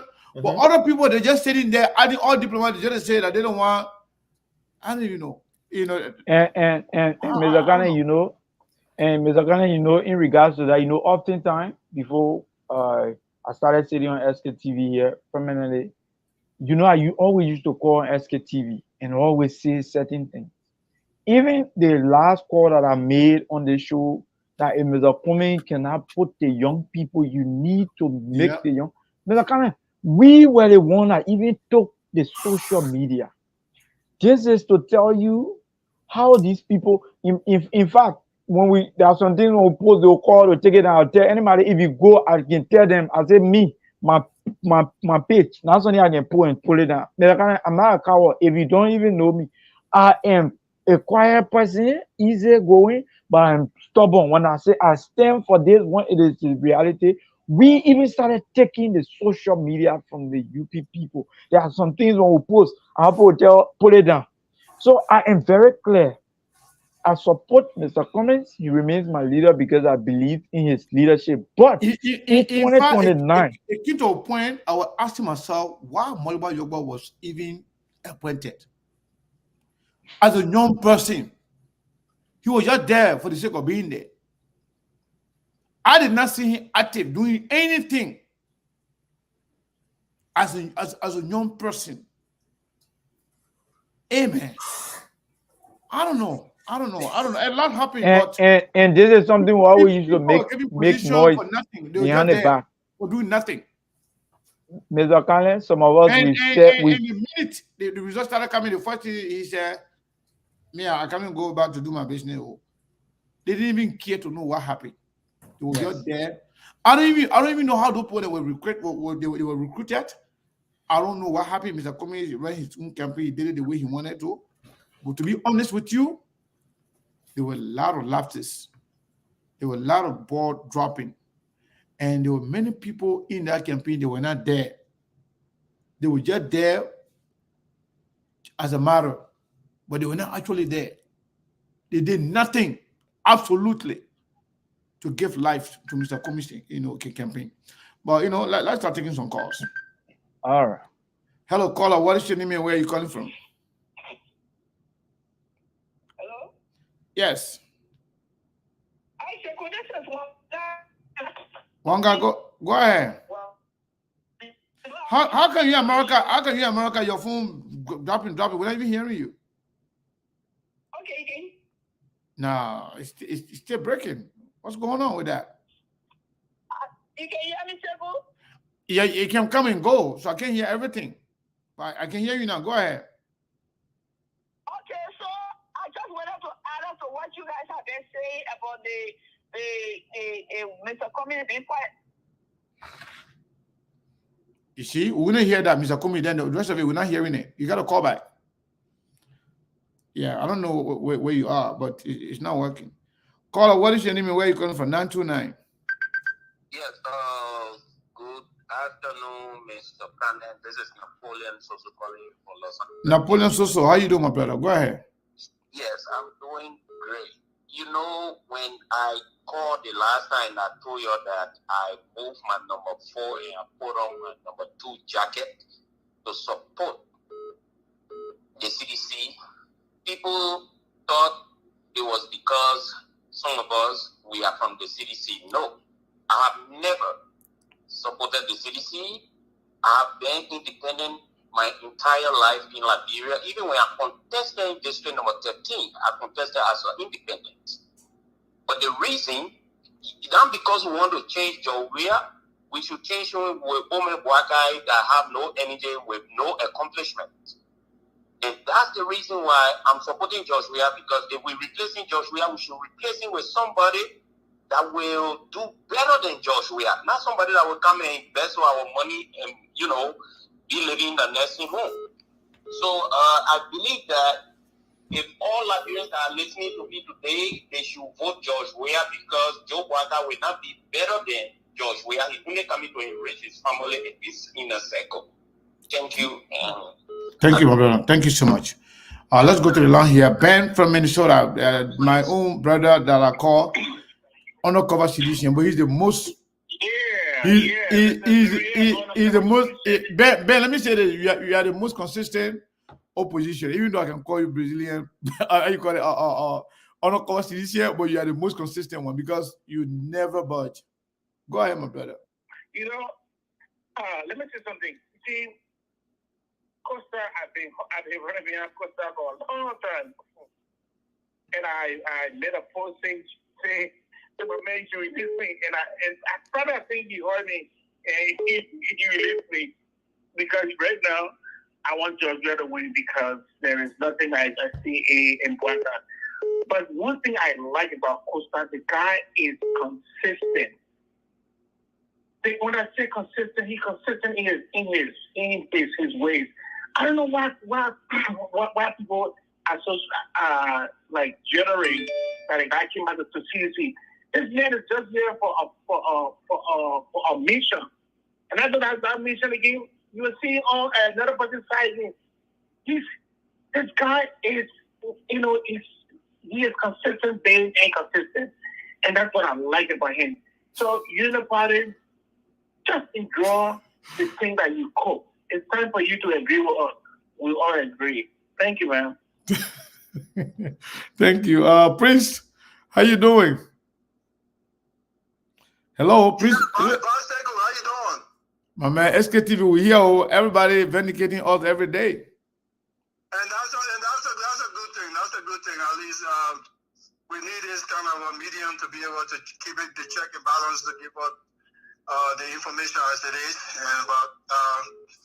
However, we also must come to a point in a junction where we, in the fog of the road, where we have to make the tough decision and make the tough come to the realization that there are certain point in time you cannot just fold your hands and sit back and do nothing.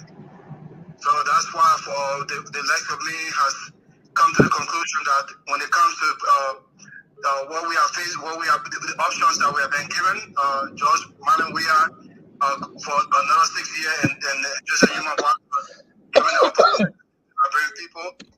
I do think that Joseph Yuma is the best alternative as it is right now, and that's why I support Joseph Yuma comes to November 14. I'm sorry. I support Joseph Yuma and I'm working with him on the ground to help to make that come to fruition. What I do know that, and I've realized that the system in Liberia thinks they can play games to the Liberian people, and they can do all they can play, all the tactics, use all their pawns and the minions to be able to confuse the Liberian people, to nudge the Liberian people in a direction that doesn't benefit the Liberian people. And I think Joseph Yuma is fighting to leave a legacy, and that legacy will be based on the benchmark that he has stood up against the system, resisted the system, and the system is fighting back and wanting to come. Which system now? Is Joseph Baker outside of the system? I'm sorry? Is Joseph Baker outside of the system? Joseph Baker I've had the privilege to work within the system, and throughout the time he worked in the system, he has not gone along with the plan of the system that I've always kept Liberian people in the actual poverty we always been. This thing is not 1990 thing. This thing, look, I'm telling you, Sekou, and sometime we'll have a time to sit down and discuss this. But let me say this: Joseph Yuma the Liberian people will rally around him, and Liberian people will defeat George Weah, because George Weah does not deserve a second term. Come on, what will I tell the daughter of Gesi Lama tomorrow? What will I tell the daughter of Mafi Innis tomorrow, or the son of the children of Mafi Innis? Look, we must have a democracy that holds people accountable. George Weah has stayed in Liberian people for 6 years. We will not give you another 6 years. We will allow you, Joseph Yuma to serve the Liberian people, give a life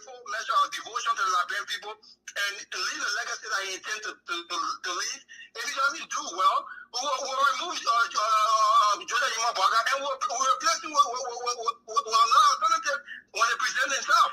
Thank you. We can step down today and fold our hand. Thank you, my brother. Jordan Imabaga, he's the best alternative. Liberia will So- surround him. They will defeat the evil, the diabolical plan. My man, when I say thank you, you know me, you probably play. I don't want to cut you off. When I say thank you, just yeah, exactly. Me, I want you to wrap up. Yeah, thank you, my brother. Mr. Kane, I want to ask that man question, but It's anyway. okay. Let's take calls. Everybody got the right to say whatever they want to say, man. Let's allow people to voice their opinion. Caller, what is your name and where are you calling from? Hello, Sir Kana. This is Raj from India. Right, join from India, all the way. How are you doing, my brother? Yes. Yeah, go ahead. So Good, sir. the Labrador Post talk your own. Talk your own. We're listening. Too much to unfold today, but thank you for the show, and I'm ardently listening.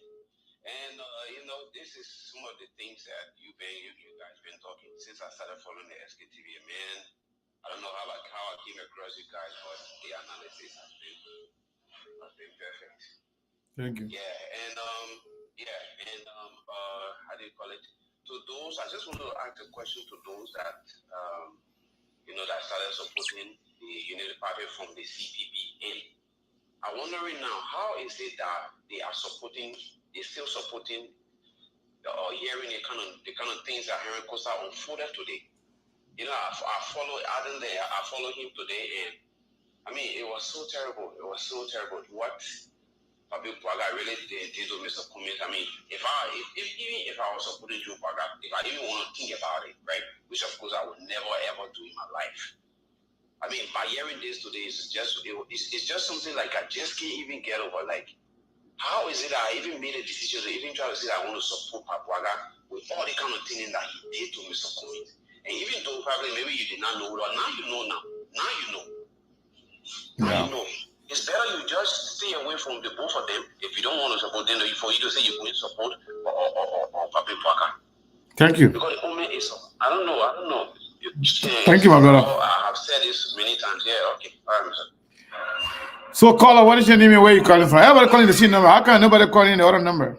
Everybody calling the same number. That's why you can call and then get off.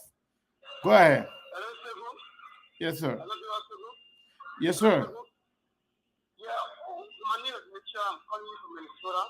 Go ahead, my brother. Yeah, you are talking about why it is some of the youth for the ANC will not do anything. Simply because if you look at the development between they and development coaches, or CDC is a youth party there. Then you can be whosoever when you're making mistakes, they will put you in check. Oh, look at Josh Suru. Josh Suru, who was part of he was 4% chairman, 2015. So the Josh Suru misbehaved. CDC, because they were the coaching they don't go for President Ria or Georgia. So now we have to try to expel him. They expel Josh Suru immediately if President Ria even call and say, oh, man, I tell you, you have to be.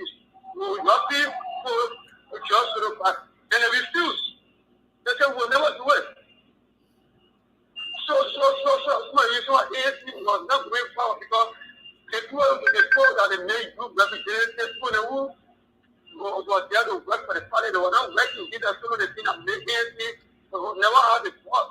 I can tell you, if you don't say who you know, it comes to CDC, they don't compromise. You can see who's ever I know you cut the land they were supposed to. So I just want to tell you that some of the reasons why ANC did not go anywhere. Thank you. Yeah, that's what people thank you. No problem. Anytime. Thank you. So let's go to the line here. Call out 404 number. Last 4 digit is 6208. Hey, good afternoon, St. Gloria. Good afternoon. You are kind of low. Are you not getting me? Good afternoon, St. Good afternoon. Your voice is far away from the phone. All right, hold on. Maybe he has a Bluetooth. Are you getting me? Much better. Yeah, let me just give a lasik in quickly? Go ahead. Think we see our brother in Liberia, Ben and Kabila always say, we put self-interest above the country. And until we as Liberians, we can decide to change from that attitude, I feel like we're going nowhere. Good governance does not start when a government is already in place.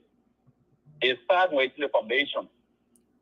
And today, with all these revelations coming from Costa, it shows the bad governance system that the Unity Party headed by Joseph Baga is coming with. And those who are going to enjoy that bad governance system today, they are bullying Costa and saying a lot. I'm not a fan of Costa. I'm saying Costa for IQ and I mean, in ways of politics is very insult. You can advocate, but going beyond insulting and all that is very wrong. I don't support that. But today, everybody hearing from the Unity Party, oh, we agree. You lie on Joseph Baga. I would say for fact, the group of 77. I don't know Joseph Baga, but I will say what I know. Group of 77, Joseph Baga had our institution. As an elderly man, if you're somebody serious, you think at this time that particular institution, it should be well established and people benefit from that establishment of Joseph Baga. But what did he do? He had an account, his web was signature to that account. And just as today, everything about Costa send me $1,000, send me $500. That was how it was with his web Katimu. Every now and then money hit that account was only Katimu was going to draw down. Every check was Katimu. I wouldn't call it institution because of confidentiality, but that's the kind of man I know him to be. Until they did nothing with that institution money. So those out there, they cannot point to any good thing that Joseph Baga did for them. But there's a man that Liberian people, as old as he is, will tell us that, oh, he's capable of running the country. He can. If you will criticize Jeremiah Kuhn, Prince Johnson for 6 years, then within 1 month, you say, oh, they are things. You want them. You start the bad governance right there. And these are people like them we need to look up for. But it's too late. Yeah. If they win or Joey win, that's it. That's what I have to say. So thank you. Thank you, my brother. Thank you so much. So, a few things let me say here before I forgot, since we still have a lot of people here watching. Yesterday, we posted on SKTV page that if you actually recognize and you are grateful to SKTV for what we do, drop a heart. We have 430,000 followers. We have close to 50,000 people that click like, but we got less than 200 people. Shame on all of you. So yeah, you're not grateful for what we do. You just come here, you all got the news and just go. We'll not come on and you say, oh, you're not coming on. I just want to know if people are really, really following SKTV and they really,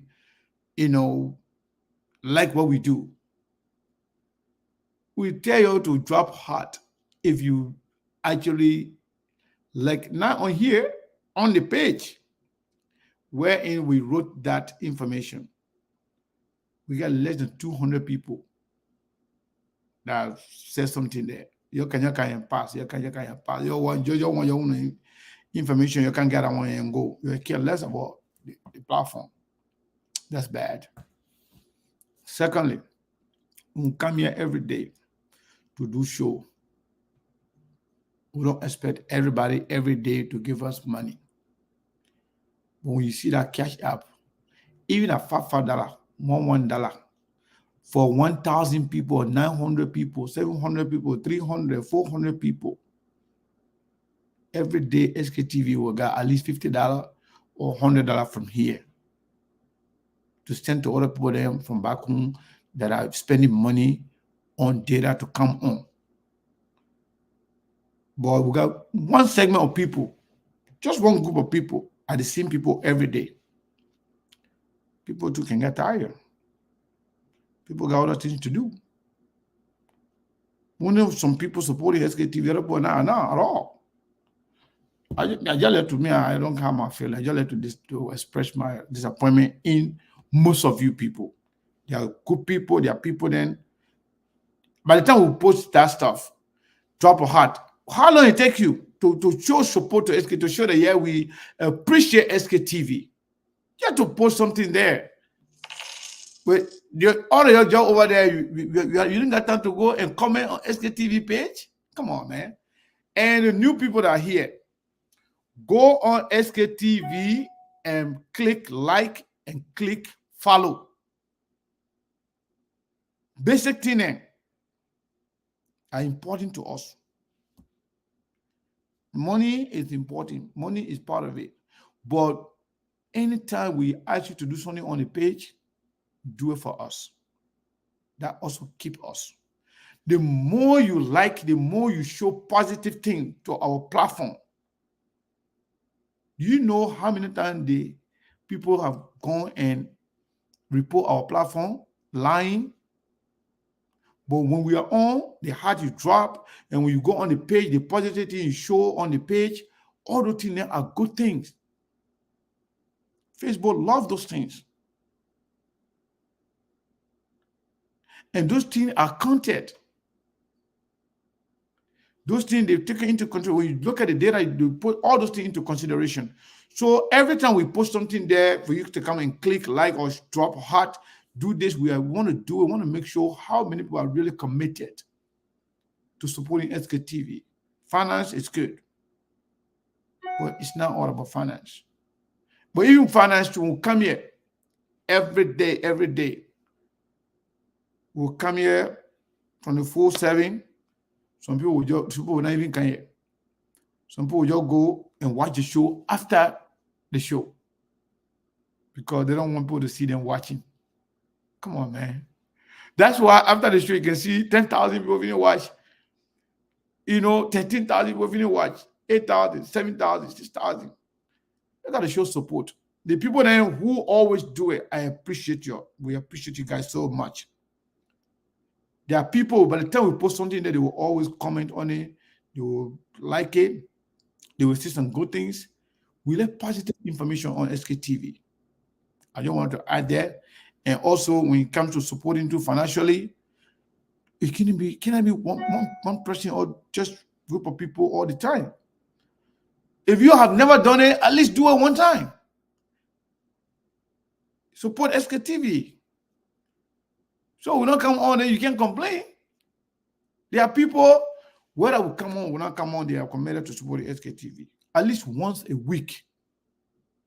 But some people, they have never done anything for SKTV, but they want us to be here every day. Sarah sitting down here in La Brother. Me, I know when I went to Africa, to do one show, it means a lot. We have to be here too. Not only doing show here, but we have to also be here to be sending things to our put them to back home to be able to do a show, to come on. Come on now. We can't be doing that. There are certain people that you all know. I'll call your name, I'll not call your name. You all know I'm very grateful for you guys, for being 100% supportive of SKTV. I know you, and you all know yourself. So I'm not going to call your name then. Most of y'all, you say when you say, don't call my name. $10, $5, $20, all the money, any money for them is important. You can buy data. It can help also pay for bills. We use internet. We use a lot of different things to make the show, happy. So we appreciate those who have been supporting SKTV. Those of you who are not supporting SKTV, we encourage you to support SKTV. And you should go on our page. When we say drop a heart. Come on, show us some love now. Come on. Yeah, so let me take I don't know what Prince is coming back. Prince, you coming back, man. What happened, man? I want to take other people. Yeah, I'm sorry, Sekou. I thought when I went back to the show, one of your panel says I wanted to ask me a question, so I thought I'd call back to address his concern or question. Okay. Sarah's from Liberia, so. Sorry, you want to ask Prince a question? Yeah, so I heard him if because we share hear the question, maybe over there. Go ahead. Go ahead. Yes, I heard him talking of using Joseph Boaka as an option to wear. We on SKTV. I, as a person, and with this platform as a member of SKTV, we've been neutral and will continue to be neutral in this process.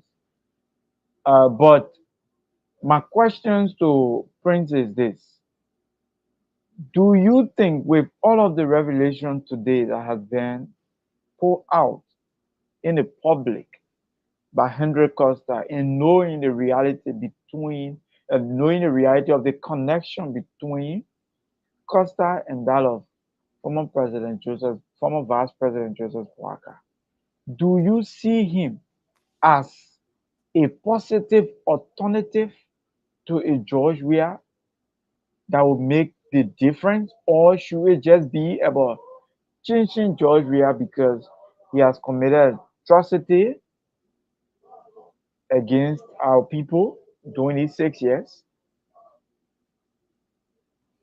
Thank you very much, Sarah. I appreciate the question. What a brilliant question.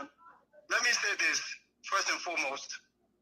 I see the CPP or ASC people here talking about how I'm confused. Some of them I'm inconsistent. I know that people that you queue for you didn't come to answer Sarah's question. I just want to say that if you check my history, in 2017, in the second round, I did support Joseph Boakai again because I felt he was the best option. I campaigned for him. I financed his campaign.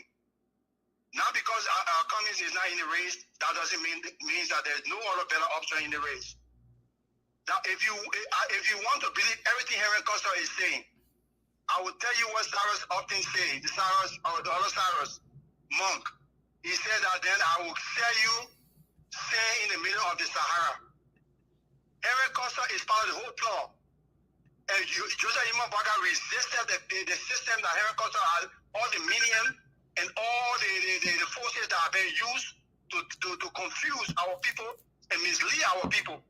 Everything Henry Costa is saying about Joseph Boakai is because all of vindictiveness, is all of anger and malice because Joseph Boakai rejected the status quo, and Joseph Boakai shown the status quo away from the Liberian people because the intention is not good, it's diabolical. I don't believe a goddamn thing Henry Costa said. I'm sorry for the expression. All right, thank you. I don't believe anything Henry Costa said. That's why Henry Costa said, I have not been friends for the past 4 years because I call him and he blacked me in front of me. He's a liar, he's a pawn, he's been used by the system, and that's what he is about. No problem. We'll tell Henry Costa. Please. When Liberian people surround him, they will mobilize against him, they will turn out massively and vote in his favor. And John Weah will not see the election. All right, thank you, Prince. We'll tell Henry Costa to unblock you. I think Prince is mad at Henry Costa for blocking him. We'll talk to Henry Costa when he comes on to tell him to unblock our brother.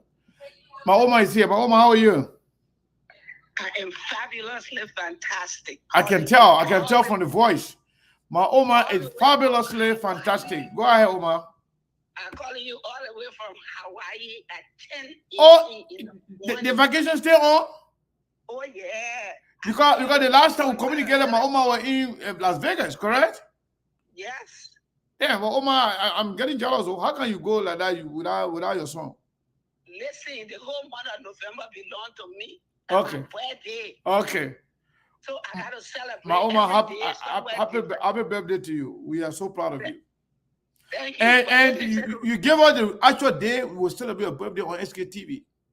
My birthday was yesterday, my man. Oh, no, I got two birthdays. Listen, I got two birthdays in November.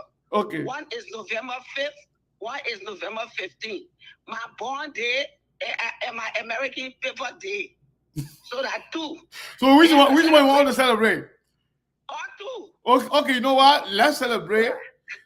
Happy birthday to you for now, and then on the 15th again, we'll celebrate the real. We'll put a picture on SKTV and to celebrate your birthday. Happy birthday, Oma. Thank you. There you go. Now you get it right. Seku, before I told, let me tell you something. I said it I am cracking up laughing at you. Because I told you a long time ago to charge the people. You say, oh, Oma, you know, with this, with that. You're talking about coming. That is same thing you did. I told you charge the people, everybody that there is that $1, SKTV will be able to collect it. It's okay, Omar. Let us post it with the volunteer. Let's say with the volunteer thing. That's okay. If people give, we'll take it. Nobody give it, we'll still come and do show regardless. Either way. Okay, let me say this. Yeah. I'm waiting for SKTV to become a corporation so I can buy stock in SKTV. Definitely. Working on that. Okay. We're working on that. We said after the election, we're gonna have a massive meeting. We're gonna have a big fundraiser because we already the people who are gonna do the job for all they're working on the budget. We'll make it public. We'll be doing fundraiser for our radio station project. So we just we're spending a lot on the election. One put to finish, and then we'll have a meeting. We inform the entire community, the entire society, Liberian, non-Liberian. We're gonna have a project. We're gonna have a budget. It will be displayed, and people will also contribute towards it. But yes, indeed, we're gonna have a budget. We're gonna have a project proposal. We'll sell it to our fans and supporters. We're going to have our radio station. Hopefully, by the end of 2024, we'll have our radio station. Inshallah. Yeah. Inshallah. Yeah. I will be number one there. Thank you. So now let's come back to the plenty talking, everybody emotion and their feeling. Go ahead. Me, I went over here enjoying. From the time I wiped my tail off, and in Liberia, I'm a supporter of Alexander coming today, tomorrow, the day after. I hate Group P. As far as I'm concerned, the most brilliant out of the whole thing is Alexander coming. The only man who cares about Liberia and Liberian people. All that nonsense talk about President 2029. Alexander coming and you and I discuss about 2029. Alexander coming is interested in Liberian people. If he wanted to be president, he would have been president of Coca-Cola worldwide because he was next in line to be president. He gave up the job so that he can come to take care of his people and fix his country. Y'all, I told you, I said Liberian problem is not politics. I keep saying it. Liberian problem is illiteracy, which breeds the magnitude of ignorance. And the greed. So what is happening? I'm sitting back laughing because the truth is coming up. Toga McIntyre there, everybody, all the people are coming out to show that their interest not in Liberian people, their interest not in Liberia, their interest is in themselves. So why are you getting emotional and going into your feeling for? For what? For what? Let me tell you about George Weah. George Weah is a smart, he's a humble young man. You see, George Weah, we all know that he been telling us subliminally that he ever did job. But the people around him forcing him and still forcing him to can't take their job. Let me tell you the smart thing George Weah did. To tell you, George Weah got in a car.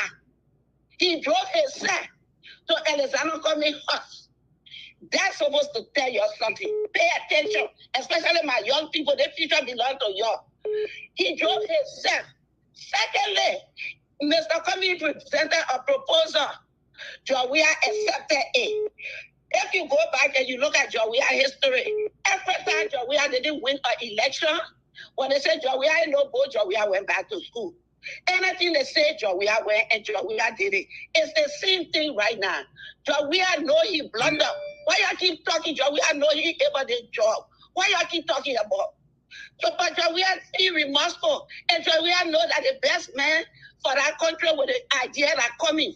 So when the proposal was presented, Mr. Beggar had it in front of him, here his people. George Weah had it. George Weah seized the opportunity to free himself because he knows with the things that are listed, if he followed it, we were happy. We for Liberian people. Me and for my children, I want to teach them. I want them to learn. I want them to become better so that they can take over where all these segments they all of them, the Wakao, the Toga Makita, they all coming to exit. Can you tell me what they're fighting for? Little bit of small things so they can live with their children that they didn't gather when they were working. Yeah. You leave all of those segments there in the UP. But pay attention to George Weah and the proposal that he accepted. Cummings is a brilliant man. Come here, you're leading with your president business. Come here, you're in 2029 discussion. Come here, you're in not say whether you coming back or not coming back. Come here, show you the right way. He keeps showing you the right way. He said, we are group, CPP. We make a decision collectively. Brilliant. He said, I'm neutral because me and my friend president people, Moneybag and the other woman, we decide to investigate this matter. So I can't come and say anything. I have to stay neutral so that I can pursue. We can pursue what exactly happened. He's doing it for Liberian people, for the future of our nation, my people.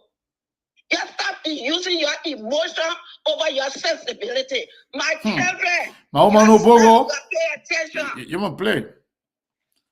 You pay attention. The future is yours. You're leading all that. Oh, I'm disappointed in this, disappointed in that. Shut up. Stop using your emotion over your sensibility. Put on your thinking cap if you got some. Oma, thank you so much. Use your sense. Stop all this nonsense. Stop it. See me, I fought. My investment is in Liberia. My time is in Liberia. Every president that comes, say, cool. I go when we have one. I go there. We're coming 2017. I was in the war room. I got out of there. I congratulated. I told my Jawea people, I said, if I were writing Jawea speech, this is what I would say. My people, I live in Europe. I live in America. They're both business here. That's not small joke. I don't know nothing but presidency, but I'm coming to go learn. So while I'm learning, then we all learn together. All the children there were coming to pick up copybook and pencil. You missed that. Because at that time, they were coming to teach because they were hard for George Weah. I told my seditious people, they didn't listen. They read that part in a speech. So, you pay attention. Stop it. Liberia will be Liberia. And I'm follow behind Tobo, Charles Taylor, every one of them when they lost. I'm for Liberia, so I come back to the country. And I'm working for my people and my nation. Not for individual. So you stop all this politics. You know damn thing about politics. The American man who is in politics, he's every single day he's trying to correct his own mistake. So what are you talking about? Why are you talking about politics? Thank you, Omar. Thank you so much. Yes, we appreciate your time. We need to enjoy the vacation, Omar. Enjoy it. We're celebrating on the 15th. Huh? I'm enjoying the vacation too. I can tell. The one I saw in Vegas said that one. I said, but when I have to come home, enjoying like that. But anyway, enjoy and happy birthday. I'm coming to send you the Hawaiian on guest. Send it, Omar. Send it. We'll enjoy it. Okay, Sekou. All right. You see, my Omar let him enjoy it. The Omar don't care. And the Omar no book, man. The Omar don't play. So yeah, this person, patient Lofa Baby, whatever your name is, the last name, I don't know about that one, but you said we should invite you the phone number we just did from my personal page. I'll send you the number.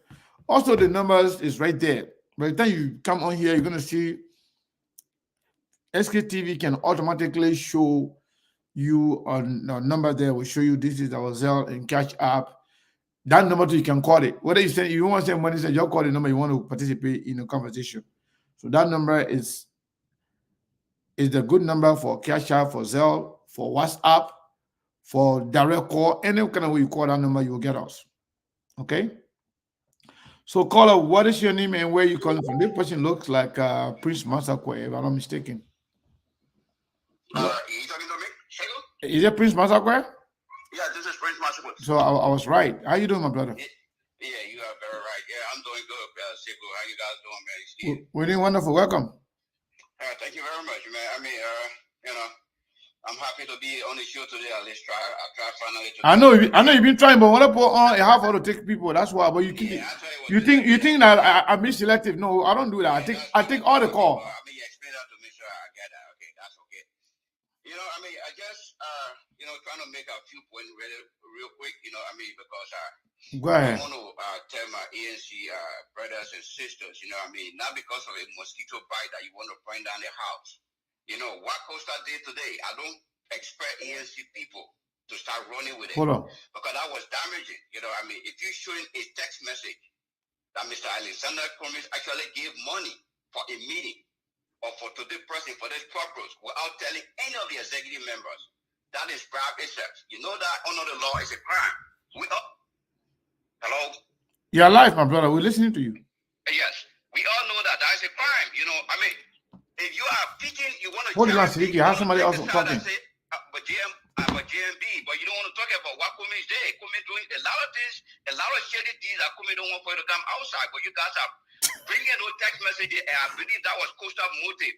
Costa trying to tell this guy outside in public, but ANC not looking at it that way. They're looking at it the fact that it has GMB name mentioned somewhere. So they're going to run with that part. But forgetting to know that we, the GMB supporter, are going to take the other aspect of this Mr. Claim, as he claimed to be. He's doing a shady deal in the back. He's telling GMB, I'm going to give you 50,000, I'm going to give you 40,000 according to Costa, which I know most of the things they are fabricated. Because I saw Costa, some of the messages, his girlfriend, I don't know whether his girlfriend or his wife, which is Sanki or whatever her name is, she was doing transaction to herself. She sent money to Sanki, So this guy is a con artist. This guy is the guy that goes in Google and manufacture most of this information. But we don't really want to give it credence. Costa is trying to get in the mud with GMB. GMB is it's a statement, it's an humble statement. It's not going to go down with Costa. We all know Costa. So Prince Masakwe. Yes. According to your own explanation right now, based on the revelation of Costa, you said Mr. Cummings is involved in some shady deal. According to what Costa said. According to what Costa said. But according to the thing what Costa said again, every other thing he said about Mr. Former Vice President guy, are fabrication from Google, not true. No. I didn't say that. I said. What did he say? Don't choose a side that you want to pick. If yes, you want to run with one side, the other side want to run with another side. I'm just saying. So from all the revelations now by Costa, right? So you think so you listen. But you think Costa is a liar, but you believe that Mr. Cummings is. No. Listen to me. I just told you I don't want the ANC people running to one aspect. I just told you. Okay. If they run with one aspect, the United Party and GMB supporter will run with the other aspect that implicate Cummings. That's what I said. So I don't want you to cherry pick. Okay. So in that light, I understand. So in that light, are you holding Mr. Cummings? And let's hold everything constant. Let's assume that everything Costa said are true. So are you holding Mr. Cummings and Joseph Jima Boagai are equilibrium in this case? In the case, if the what Costa said, which I know 100% that it's not true, but if what Costa said is accurate, we are saying that. So you are saying Mr. Cummings and Boagai, they all did the same thing, right? No, I'm not saying that. Okay, I want you to conclude so I can take the next caller. Yeah, whoever gives bribe is also a crime under the laws. If you give bribe, that means you are liable of committing a crime. That's what I'm just saying. Okay, I got you. I got your point. Thank you so much. Yeah, I'm not saying that. Okay, thank you. All right. Wow. Siddiqui Kroma from Liberia. How you doing, my brother? I'm doing good, Brother Sekou. How are you? I'm doing wonderful. What say you, my brother? I know you've been listening. I'm live on the show. You're live on the show. Thank you very much. Good evening to all your listeners and followers. And I want to say good evening to my brother, Cyrus Mane, on the show there.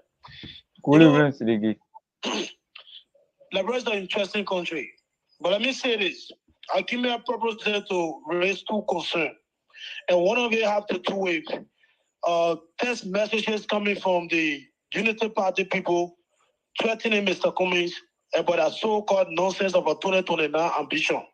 Let me say this. Mr. Cummings did not sign any agreement with anybody in Liberia that you will run 2029 or you will not run 2029. Mr. Cummings was in a race October 10 presidential election 2023. And that election was a fraudulent election. It was stolen from the Liberian people. the will of the Liberian people was not reflected in the result that was announced. And so because of that, that was one of the main reasons Mr. Cummings stayed neutral from your so-called run-up of an election. And so for you guys to take off your time instead of campaigning for your 95 years old candidate called Joseph Barker, but you taking our time to be testing Cummings, threatening Cummings about nonsense about 2029 ambition, you're wasting your time. Cummings don't have to be president of Liberia. Cummings don't have to be president of Liberia, repeat myself.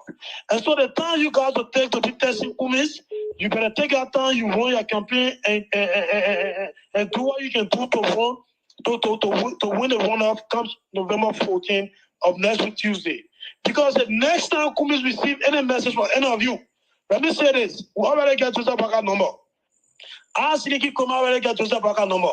The next time Cummings receive any message, I will take Joseph Barker and I will not address him as a statement or as an elderly man. I will say what I want to say to him and I will screenshot the message and post it on Facebook. Since you guys want to be stupid, sorry for that expression, but look guys, this sense of entitlement, you know, this idea that we're not support Joseph Barker, your life have come to an end, it needs to stop. This is Liberia. This is not a Republic of Joseph Barker or Unity Party. And so people should be allowed to take any side they want to take. Mr. Cummings is neutral, and the sooner all of you get to realize that, the better for you. Run your campaign and leave this man. All of you, you guys are mocking this man. You said the man get 1%. But at the same time, your 95 years old candidate were running, claiming the man tower, just to go and claim the man or beg the man for the man's support. But now the man have decided to take a stand, to stay neutral, and all of you are coming up now to threaten the man. Cummings, you like to vote for Cummings 2029. In fact, Cummings may not be on the ballot come 2029. But even if Cummings is on the ballot, who are they to decide who to be president of Liberia? And what I'm just saying to Yeah, so you don't even have to talk about Cummings not running.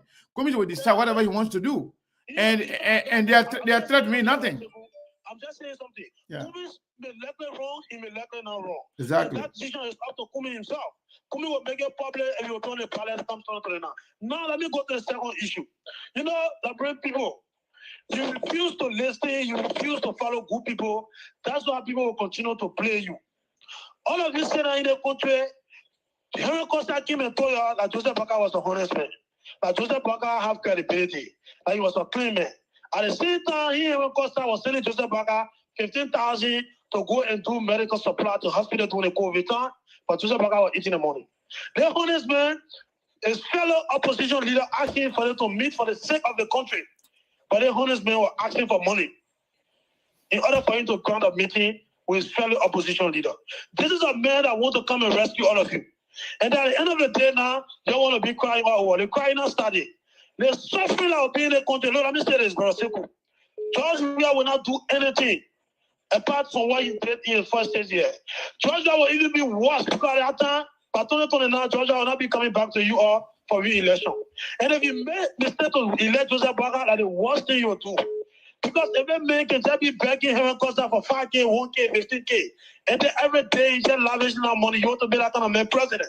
You know, the suffering that will extend in the country will not be easy. Thank you. The reason we are saying what we're saying today is because you, Liberian people, you are the problem number one. You refuse to listen to good people. Those people will continue to play you. Henry Costa came and tell us, oh, Joseph Barker a clean man. They made a honest man. But then the man can say, I lie to you. Joseph Barker not clean man. He said the man player. He said the man player. And you're still down here, as if to say nothing's going on. Some of us, we are clear. Yeah. I cannot vote for Joseph Barker. I cannot vote for George Weah. We remain neutral. We watch the process. Whosoever win, that's our business. But just get ready for the next 6 years suffering and hardship in the country. Thank you, Brother Sekou. Thank you for your hard work. And I want to say good evening again. And, you know, hope to be back here as soon as possible. You know, the party people, the next time you test Kumi, you're not like it for some of us. Leave Kumi alone. Kumi is not old Mr. Barker. Kumi is a Liberians contributing to this country in his own capacity. Kumi has not benefited or sin on this damn country. But Joseph Barker been living on the country money. And so forget about Kumi. Kumi not failed to support Barker. What is interest to have for you to get? But we're not talking again. The next thing you will see us doing is to test that 95-year-old man and say something nasty to him, and then we'll post it on Facebook, and you'll respect us and forget the comments. Thank you very much, Brother Sibu. Thank you. Wow, that was strong. I know my people here now. We're not even talking anything. We're people talking. Call, right? what is your name and where you calling from? We'll just take a few more calls. Yes. Is it me? Yeah, that's you. Oh, hi. Hi, Sekou. This is T calling from New Jersey. T from New Jersey. How are you? How you doing? T, Sekou, you know the guy that was there before City James? I think so many people that read the books upside down, when they read it, they read upside down, or maybe the way they comprehend. A lot of dyslexic people in our country, or even in America who come here, their comprehension is backward. Walker think Walker will be lower himself by taking 50,000 from Mr. Cummings to meet with him. So he thought now he found a mail ticket to be milking. Everything Costa said, the boy got proof. I believe Costa, and wherever they want to vote for Walker is not a statement. That woman, when Costa was saying it, it's like, you know how the drug added the act? When they take one drug, when they finish, they be issuing for more drugs, that's how he was behaving.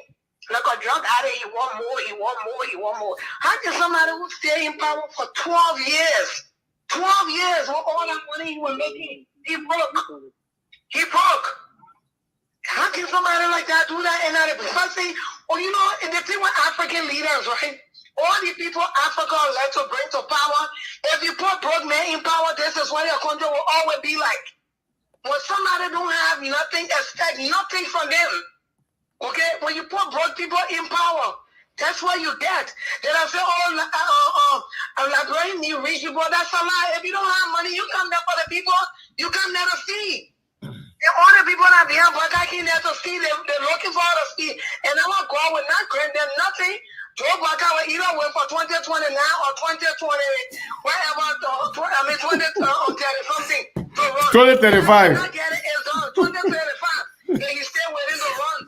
We're pushing the wheelchair saying he won't be president. He will keep waiting. Thank you. Thank you. It's okay now. Old man down there. Thank you. So they check all of them corrupt. So they will not see the president say, thank you. Thank you. So the slang there, the woman put in the text messages there. How the woman ear, you don't put earring in it, how the ego has landed. Yeah, the ego has landed. How the ego has landed. Our favorite part as the ego landed. The ego has landed. Broken power. The ego has landed. What's up? Broken power is the ego. Yeah, okay, yeah, the ego has landed. The ego has landed. Go ahead, broken power. No, but man, everything say, why is the man praise God to be a Christian, man? What? I get credence. Yeah, I give credence too. My man, Prince show you. Prince can disagree with anybody. They'll show you that if we belong to everybody. Prince is one of the pioneers for this show here. So don't say that. You can tell me Costa is lying. Costa is lying. But the evidence Costa showing, no man can tell me. Look, I saw Maggie Cody comment in the bar. The white message, I paused, not white message. He said, for white message, when I give it all the day. You might call your Costa the Boga, what a woman, and when Costa begging Boga, maybe you put in the monitor. Take a close on it, carry the Baba Shah, go quiet here. You Costa the Boga, what a Costa? No. I mean, the 2 years you invite us to make sure that Costa will quiet for woman, and so I make sure to make Costa be quiet for good. Isn't it one for you in a campaign? Because you are making it very fast. Because the kill Costa there for them. They even get one piece about Costa. The reason they about Costa is Costa cause President or install President that's all. But some are secret, some are things. Costa there's a lot of them for them. And what they didn't know in the whole thing about it, the only person affected is Broker. Is that a Costa? Costa not bring for presidency? The Broker is affected. Because Broker tell the real attitude. To be vice president, when I tell Google they say the last time the account is 5 million on Google. Can you have 5 million on your account and be taking all around? 5 million in your account be taking? What kind of is that? For 45 years in power as a vice president or as a government official, 12 years power as a vice president, you don't even have one thing in your account to be living on? And you're not baking? But let me ask you now, what kind of job Baga saw Costa doing for you to be asking him for 5,000, 10,000, 15,000, 20,000 here and there, and then even That's it. yeah. That's the question I asked all of them.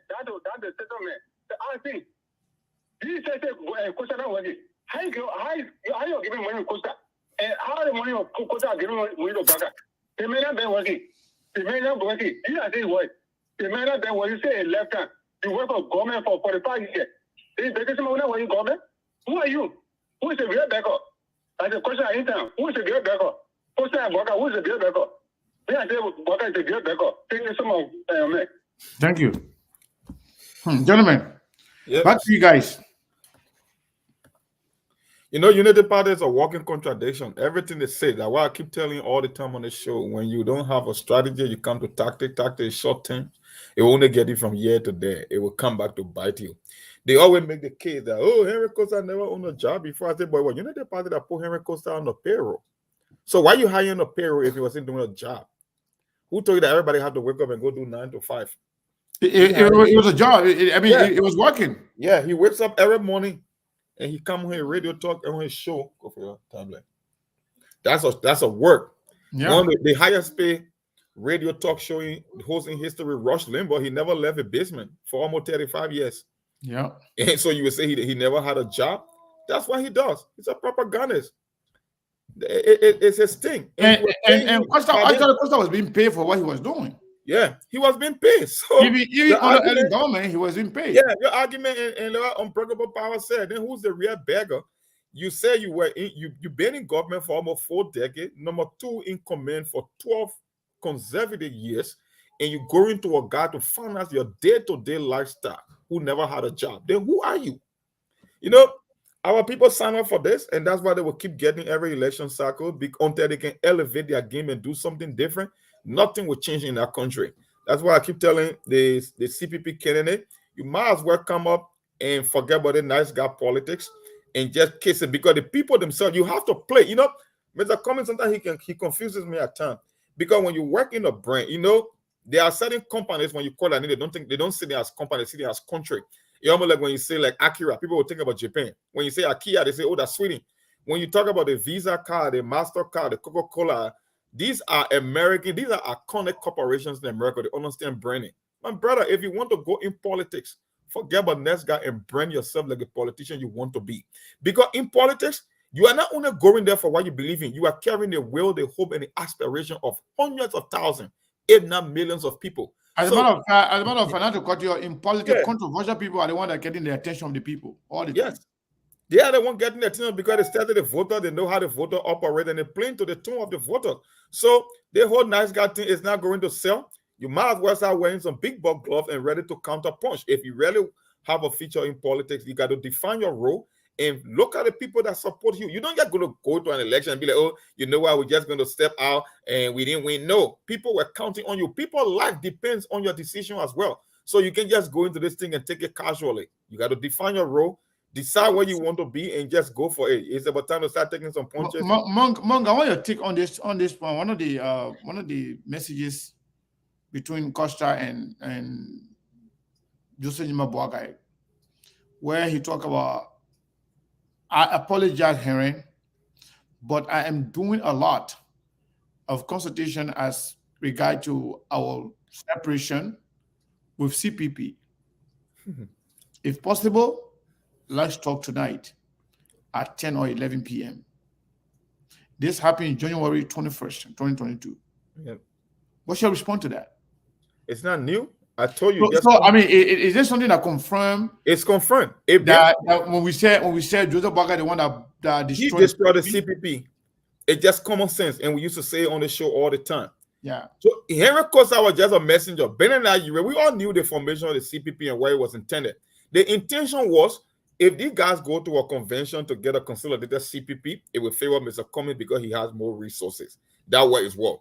Joseph Boakai hate competition. Joseph Boakai won a coronation. And Cummings went into the game thinking that it was a game of competition. So Joseph Boakai figured out that, you know what? Georgia will be the second case. I must destroy this guy and then concentrate on Georgia later. So the first order of operation was to destroy Cummings, not only politically, but personally, get him off the wheel. So we all knew where it was all about. Joseph Boakai is the mastermind and the engineer, the architect behind the destruction of the CPP. He only used Costa and Ure at the time as proxies to do his dirty work. And the same people that he used, they are the one exposing him today. But anyone, like I keep making a statement, I say anyone with an ounce of a brain, because you see, there's a difference between wisdom and knowledge. The whole thing about going to school. No, I knew some old men that grew up in villages that are more smarter than people that went to school because they can read between the lines. It had nothing to do with education. It's just common sense. There is no way a Henry Costa and Europe will be brave. Europe came with the least leverage in the CPP. How many people Europe brings to the table in terms of number for a political party? There is no way Europe and Henry Costa will take an Alexander Cummings to a court without the approval of Joseph Boakai. So that one is just common sense. But unfortunately, the country will find ourselves where we come from. It's just a sad story. It will be confirmed every single day of the week. For me, I don't need confirmation. Sometimes you can just on the 27th of May 2022, he said, Henry, please let him round up the 3 to 5 due to increased demand. Yeah, increase the demand. Yeah, that's a corrupt individual language over there. Increase the demand. He said due to increased demand because a lot of people asking him for money. Yeah, I mean, there are a lot of demand for spending the money. Yeah. So he telling Henry Costa to tell the person to increase the raise the stake. Take the money from That's a criminal language. Why they raise the stake. From 3,000 to 5,000. Raise it. And actually, he didn't even call the money. He tried to say in code. In code. Yeah, say Henry, please, let him round it up. Let him round up to 3. From 3 to 5 to increase due to increased demand. And of course, I said, okay, I will talk to him. I will talk to him about it. And Sekou, the scary part of all this revelation. And Siliki just made, the call that Siliki just made, I don't like to buy into that too much because they can do the opposite if they want to. It's their choice. Unity Party people won't stop. They see coming as a soft target. He's a nice guy. He has proven to be the nice guy, so they're always picking on him the most. The thing here is, my greatest fear for the same people that find themselves on the rescue train with what Joseph Boakai have shown us so far, it means he's able to leave the rescue train in full flight and then jump off the rescue train and build out on the other side. If it becomes evidently clear that he's not going to win this election, he's able to strike a deal with me in Joshua. Because that's why these Henry Costa text messages show that and he said he can dance with the devil. So why not? They say, why buy the car if you can get the milk for free? If you know he's not going to win, why not cash out? And we told this people long ago it was going to be the smartest thing to do because of Joseph Boakai and against George Weah. I really don't know. But I will tell you, in as much as I hate to say it, and I can never support a Georgia, I know that Georgia is going to win these elections. That the only possible outcome you will get from 2023 or repeat and the re-election of George Weah. Because when you see, and I told you yesterday, when you see Unity Party people attacking people, now it's not about the attack. It's becoming evidently clear that they are going to lose this election. That's just what it tells you. They are not optimistic anymore. They don't see their way. Yeah, we'll be having these endorsements here and there. These things that are called beauty. It's a beauty contest at this stage. But if you look at the real dynamics and you look at the numbers and you look at the momentum, no, I think George Weah will take the day. That's just why it is. Saros from Liberia, given what we're seeing right now, given the Unity Party people bringing in all those older folks and former government officials, how do you see Unity Party after this election? You think the likes of Amara Kana will be given the opportunity to be the leader of the Unity Party? Mr. Kane, this is a glaring fact that the Unity Party do not give chance to the younger folks, not just the younger folks, but the most qualified ones. The Unity Party that I know, with a very divisive Joseph Boakai, the Unity Party is not going to give Amara Kone a chance to spearhead the Unity Party. Let me tell you. I'm not going to do better than Joe Boakai. Yes. I'm not sure why he's endorsing him, but I think Amara Kone could be a better leader than Joseph Boakai. He could be a very good leader by George Weah, but being a very deceitful. Mr. Khan, I get that, but being a very deceitful old man, divisive old man, and the Unity Party as whole, people might not like this, but because one, Amara Kone, one, is from the Islamic religion, Unity Party, take this, mark this today, they will not allow Amara Kone to spearhead the Unity Party. Two, Unity Party folks feel Amara Kone came with Madam Salif, see him as a son of Madam Yeah, I Salif. was just trying to say All, that, Madam Salif. they see him as a son of Madam Salif. All of what they're doing is out of pretense. Mr. Kane, you don't have to like these things, but it's out of pretense. They are only doing it now because they believe that they can benefit from his support one way or the other, too, maybe financially, or because Amakone is from the Muslim and from the Mandingo background, where he has some kind of a bit. Even if there are 10 people you want to get to the Unity Party, you will give that 10 people to the Unity Party, but mostly financially. He's a great help. Financially, he will be a very great help to the Unity Party. They will now celebrate him. Mr. Khan, Unity Party is this party that is very good at using people. They are users. They are users. They're not going to trust American and trust me. All they're doing now is out of pretense. All they are doing right now is out of pretense. So when it comes to that one, let's just call it off. It's just the biggest joke that you ever think of. Trust me, we'll President come right Mike, back on SKTV and we'll do you have a discuss take this. on that? Well, I have a take mostly on the Madam Salif being a Madam Salif puppet, because if you got a guy who's number one on the ticket holds such a negative sentiment against the former president, and Amara Khan is viewed as a prodigy of Madam Salif, what make you think they will want to wholeheartedly, embrace Amara Khan? Maybe except Joseph Boga is totally off the stage, and you get some Daha and the hardcore in the party that will consider him, but I don't think they have that much weight to embrace Amara Khan for a presidential candidate. That would not happen. I know that would never, never, ever happen. So Amara, he just got elected to his 9-year job. He might as well focus on the people of Bapalo and do something great in that county that he'll be remembered for. Come with at least some level of professionalism and make some investment in his own people for the presidential race. With that rift between Madam Sally and the Joseph Baga win of the party, like Cyrus said, it's just a beauty contest, like putting a list on the pig. But we all know when push comes to shove in at the 11th hour in prime time, they won't consider him. That's what we know for sure. It won't happen. I buy into that same sentiment as well. I don't know about the religious background or the manigo background. The whole thing I don't do. I mean, tribal sentiment in as much as a playing Liberia. When it comes to the general election, it will keep changing all the time. It will keep shifting. People are excelling in society. Things change over time. Yeah, Musa Belete there. Musa Belete was the first. Musa Belete was one of the most active candidates in the entire circle. And you see the margin that he won with. People will gravitate to this thing over time. So, and our people will vote mostly on tribal land and even religious land. So I don't buy into that. It's just a matter of time. These things will happen. But I think the rift between Madam Sally and the Joseph Baga winner of the Unity Party, that I think it will be the most important part when it comes to making Amina No, there's one thing. So do you see the scenario where Joseph Boga is kind of fading away from from the political scene, and Madam Ellen Johnson Shirley will like to bring her proteges, around to be the one to be the one to run the party, to be leading the party, while Joseph Boga is going out, so that way she can control the party from the back.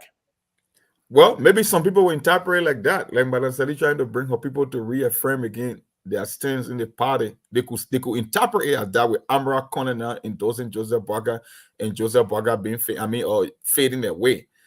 That could be one way to look it up. So that the lack of Amara Khan can be the face of the party, because yeah, after Joseph Baga, who is there? Who is there? That's nobody. Who do you see? Nobody. I see nobody. Yeah, Amara Khan could be the face.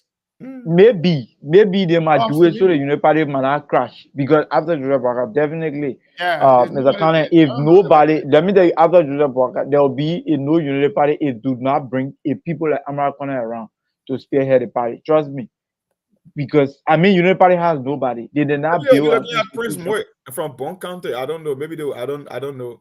But Prince Moy could be another one, but Prince Moy is now a leader. That's the thing. Yeah. Prince Moy too is very corrupt, like any other person, yes. In the House of Representatives. So yeah, let me. They got called back. I don't know what you're trying to call, but we are about to leave now. Broken power, we leave him, a man. Let me just drop a line, baby. Sorry.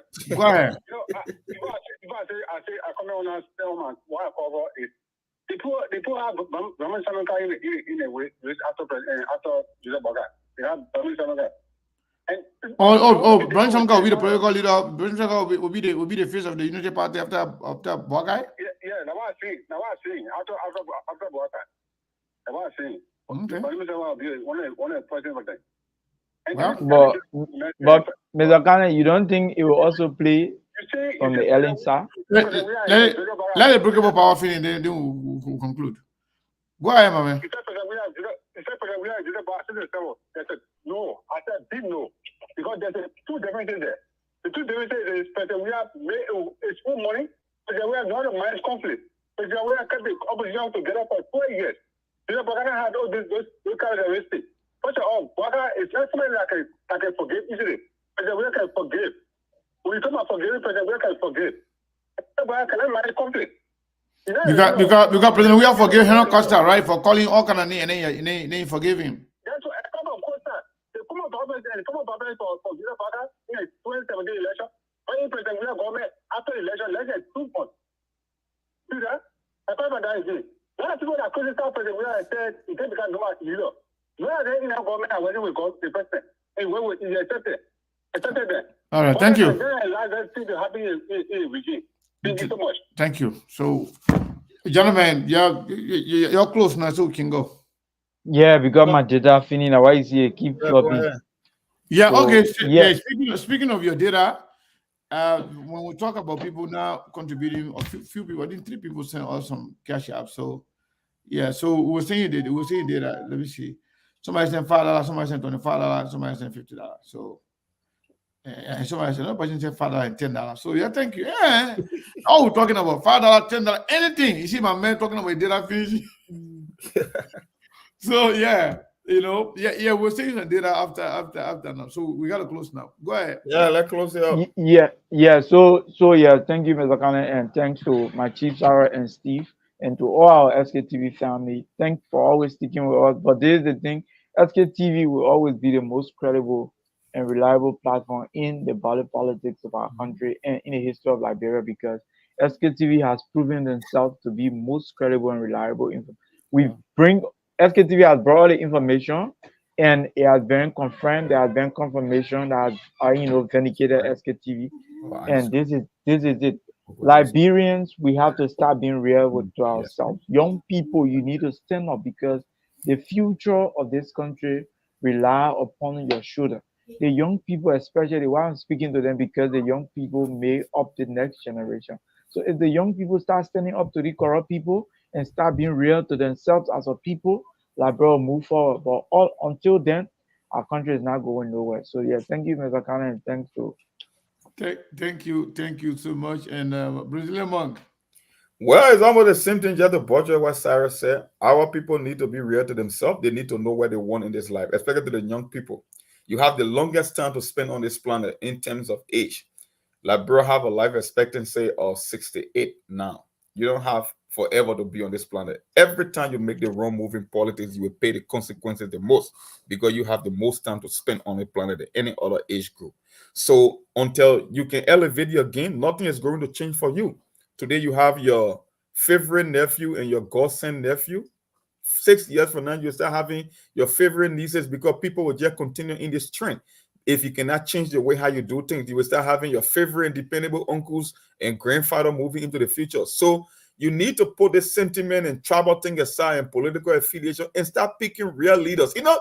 I tell people I prefer losing and knowing what I'm losing for than to win and not knowing what I'm winning for.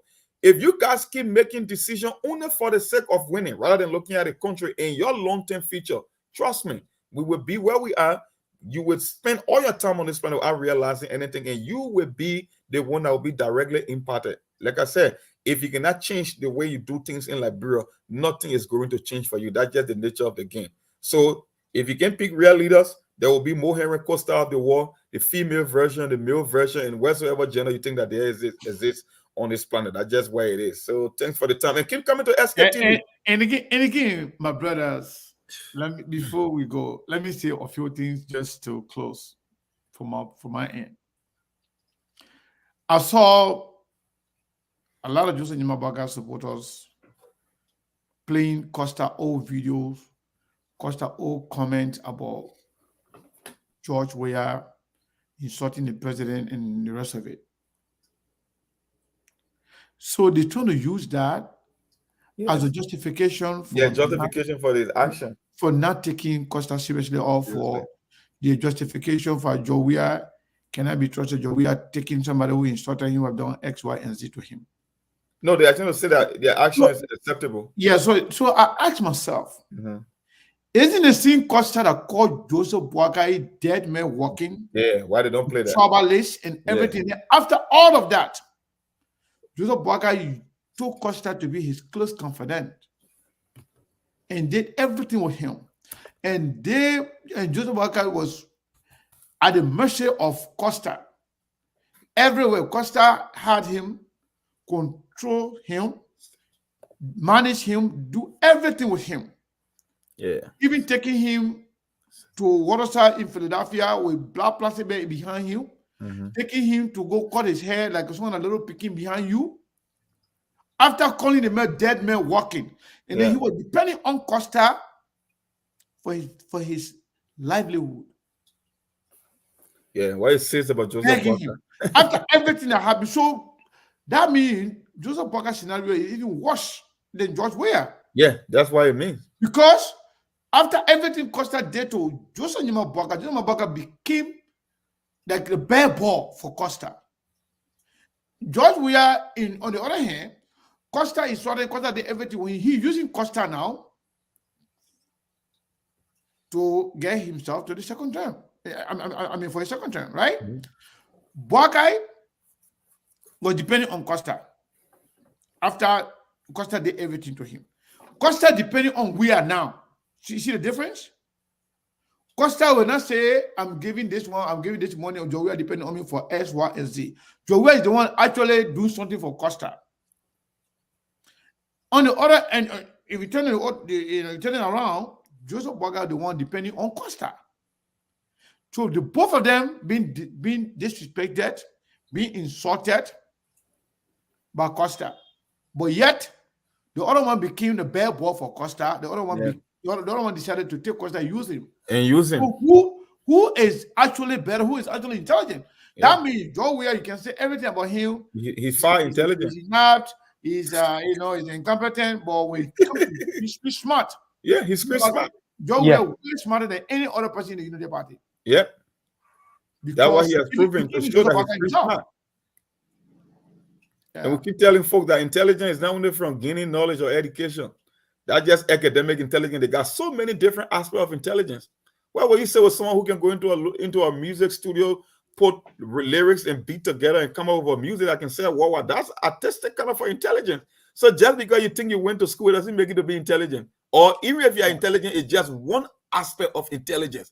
People can be intelligent from an intellectual standpoint, from an emotional standpoint, artistic intelligence. There are a whole different level of intelligence. Georgia is not a fool. You cannot be an idiot to play professional level at the highest level and be number one in the world. It takes a certain level of intelligence because you have to be able to take the coach's instruction and go and execute it. You have to remove, you have to replan, you have to repattern. So he might not be the smartest person in the classroom, but equally so, he's no idiot either. So if you think that you are smart, he has proven to be way smarter than you. And to answer the question, one of my brothers that I really love, Batango Ability, saying that what's Costa's source of income?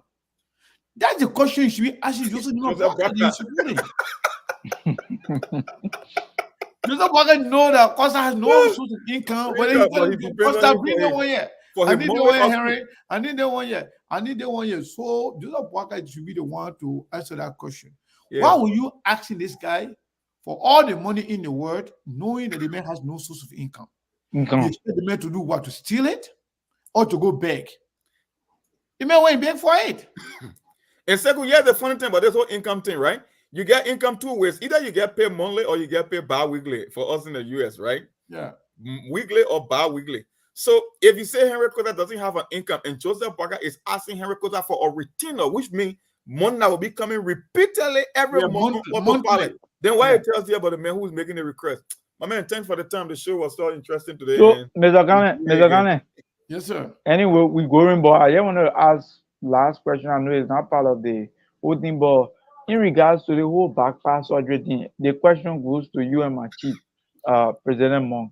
I mean, like, because the thing is, if Ambassador Boakai, like Costa said in one of his revelations, that the old man would do the backpass surgery, that is opening his heart, changing, and all of that. So when he becomes president and leaving the country with leaving the country with Jeremiah Kun. You're welcome. I want to know the financial because I want to know the financial cost that it will cost the country. Because obviously, when the owner is leaving the country, he will be. I mean, everything that he will do, it will be at the expense of the country. Let me ask you a question. Let me ask you a question. It will be at the expense of the country. So I mean, like you live in the States, and I want to know how it worked. Like, okay, what Liberia going to, what Liberia stands to lose.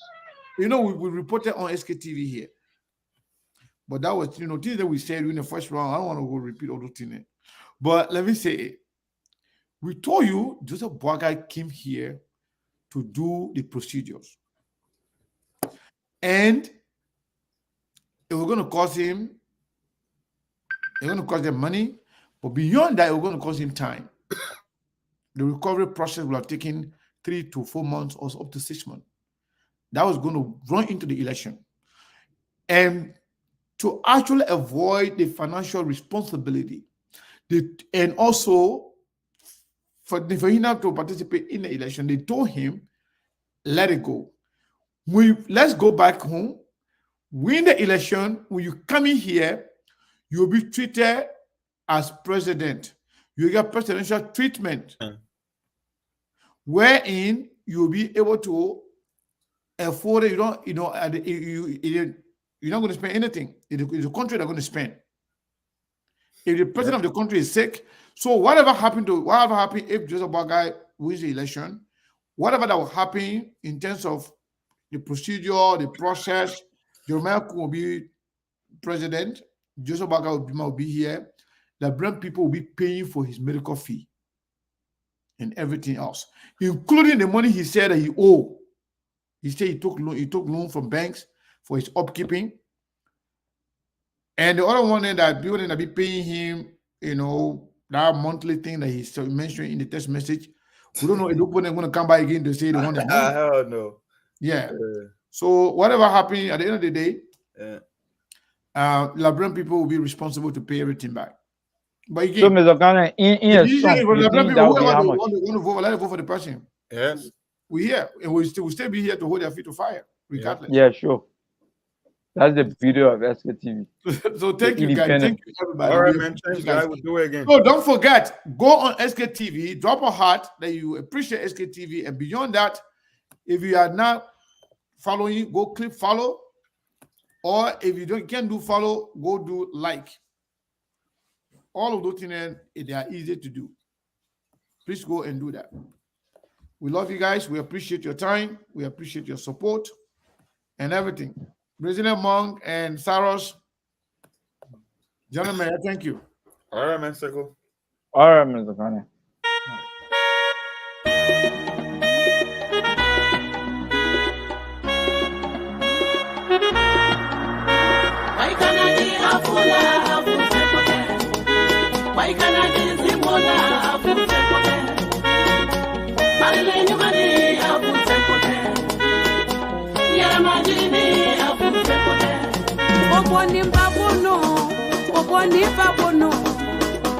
Nikimajigi aladi porota.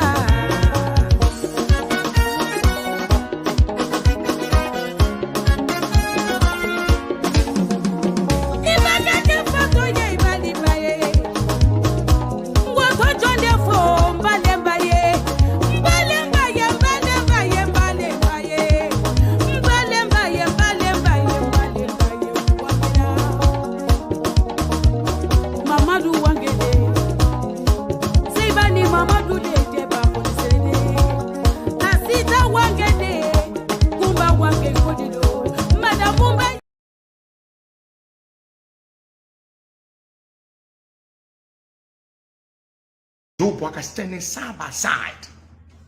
I took the post down moments later, and people were wondering, why did Henry Costa take the post down?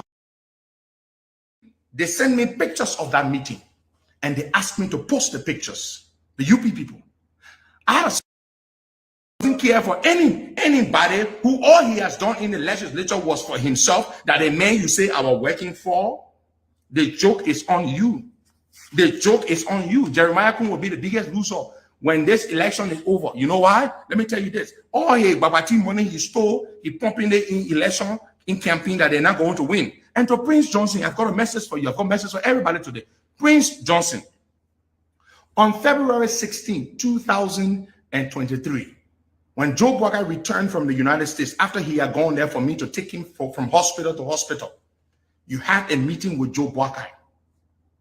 When you had that meeting, they sent me pictures of that meeting, and they asked me to post the pictures, the UP people.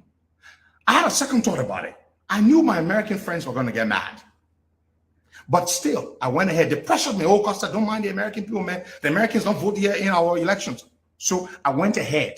I posted the pictures of your meeting. Prince Johnson, you, to show you how the Americans and the international community despise you, and for very legitimate reasons. When I posted those pictures of you and Joe Boakai standing side by side, I took the post down moments later. And people were wondering, why did Henry Costa take the post down? The post with pictures of Boakai and Prince Johnson in a meeting, because our American friends reached out to me. Mr. Costa, and you too? You are elevating Prince Johnson? And I was embarrassed. I was embarrassed. I took the post down. And the Americans expressed their concern. That is why I took that post down.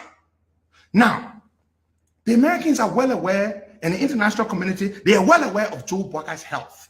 And that is the reason why they are very concerned. They will not tell you these things, but I know the conversations I used to have with them, and I still have with them. They are very concerned about Prince Johnson coming close to power, because they know him. He's a dangerous man. He's unstable. He is erratic, and he is unrepentant for his terrible antecedents in the war. And so the international community, our American friends particularly, expressed their concerns about having a man like Prince Johnson close to the presidency. And they are right. And so let me say this to you, Prince Johnson. If, and God forbid, if Joe Boakai and your puppet can win, let me tell you what's going to happen. The Americans are going to use you. They're going to make a demand of Boakai to turn you over to be prosecuted for your killing of those 4 American missionaries that you killed, Prince Johnson. They're going to make Boakai turn you over. And if you're wondering whether Boakai is loyal to people who stand up for him, just look at me. Boakai will give you over in a heartbeat. George, we have protected you here for many years. The Americans came here, right? They sent a senior official to say, we, the United States government, will pay for the establishment of the War Crimes Court, right? We saw that. Yet, we are being a loyal political ally. He did not step up to that, or did not take the Americans up on that offer. But I can assure you, Joseph Human Boakai will turn you over to the Americans in a heartbeat. Because the new administration, God forbid, if you guys want, which is not going to happen, we're just speaking in hypothetical terms, but I'm saying to you what the reality looks like, or what the possibility looks like if you guys want. That's a scenario. They will turn you over. Boakai would give you to the Americans in a heartbeat to save his own skin. And then what happens? You tout yourself as the godfather of Nimba County. And that is something you cherish. It is the pinnacle. It is your prized possession. The moment you and Kun win with Boakai, if that were to happen, you know what would happen? Your political puppet would now eclipse you to become the new godfather of Nimba County.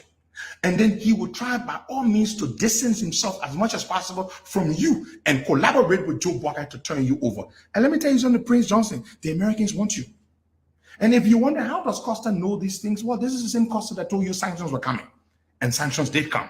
So your best bet, Prince Johnson, is for George Weah to remain in power. That is your best bet. Because Joe Boakai, if they won, he would be a new administration, desperate to be in the good graces of the Americans and the international community. So he would sacrifice you on the altar of his own political agenda to get American favor. That is what Joe Boakai is going to do to you.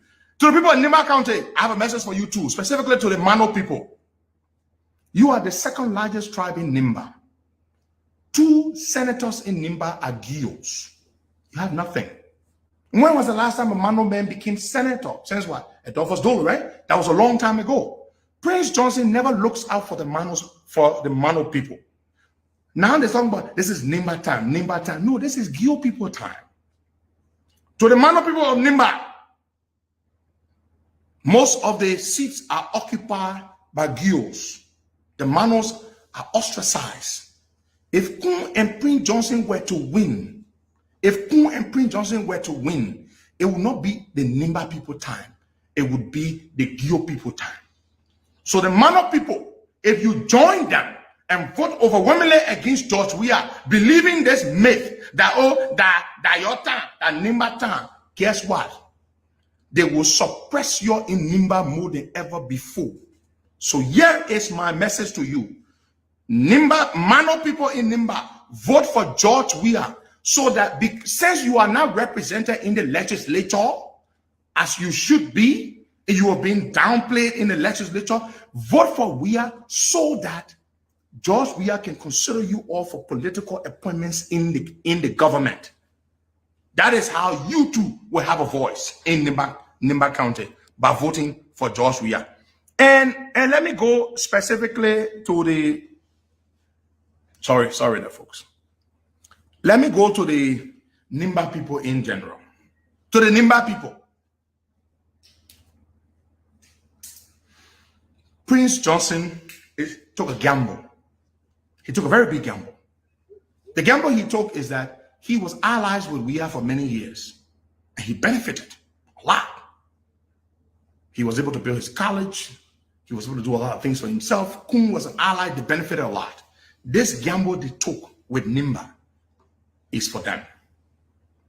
Nimba, if Weah wins without Nimba, and Weah is going to win, but if he wins without Nimba voting for him, if you show Weah overwhelmingly that you reject him with everything he's done in Nimba, if Weah wins without you, the message will go 2029 and beyond that you can win the presidency without Nimba County.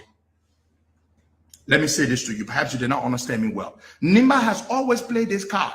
You cannot become president. You cannot win the presidency without Nimba County. But if Weah wins without you, I say if because you could change your mind and not give all the votes to Prince Johnson and Jeremiah Kun, who are not the best sons of Nimba. But if Weah wins without you, Weah is going to win. But if he wins without Nimba, Nimba is going to lose its treasured and prized place as the county without which you cannot become president. And that's not going to be good for you. Then going forward in 2029 and 2035, presidential candidates will begin to downplay you because they will say, oh, but Weah has shown us the political map has been redone. You can win the presidency without winning Nimba County. That is what you need to understand. Now, let me go to something else. To the issue of the beggar, the real beggar. You want to know who the real beggar is?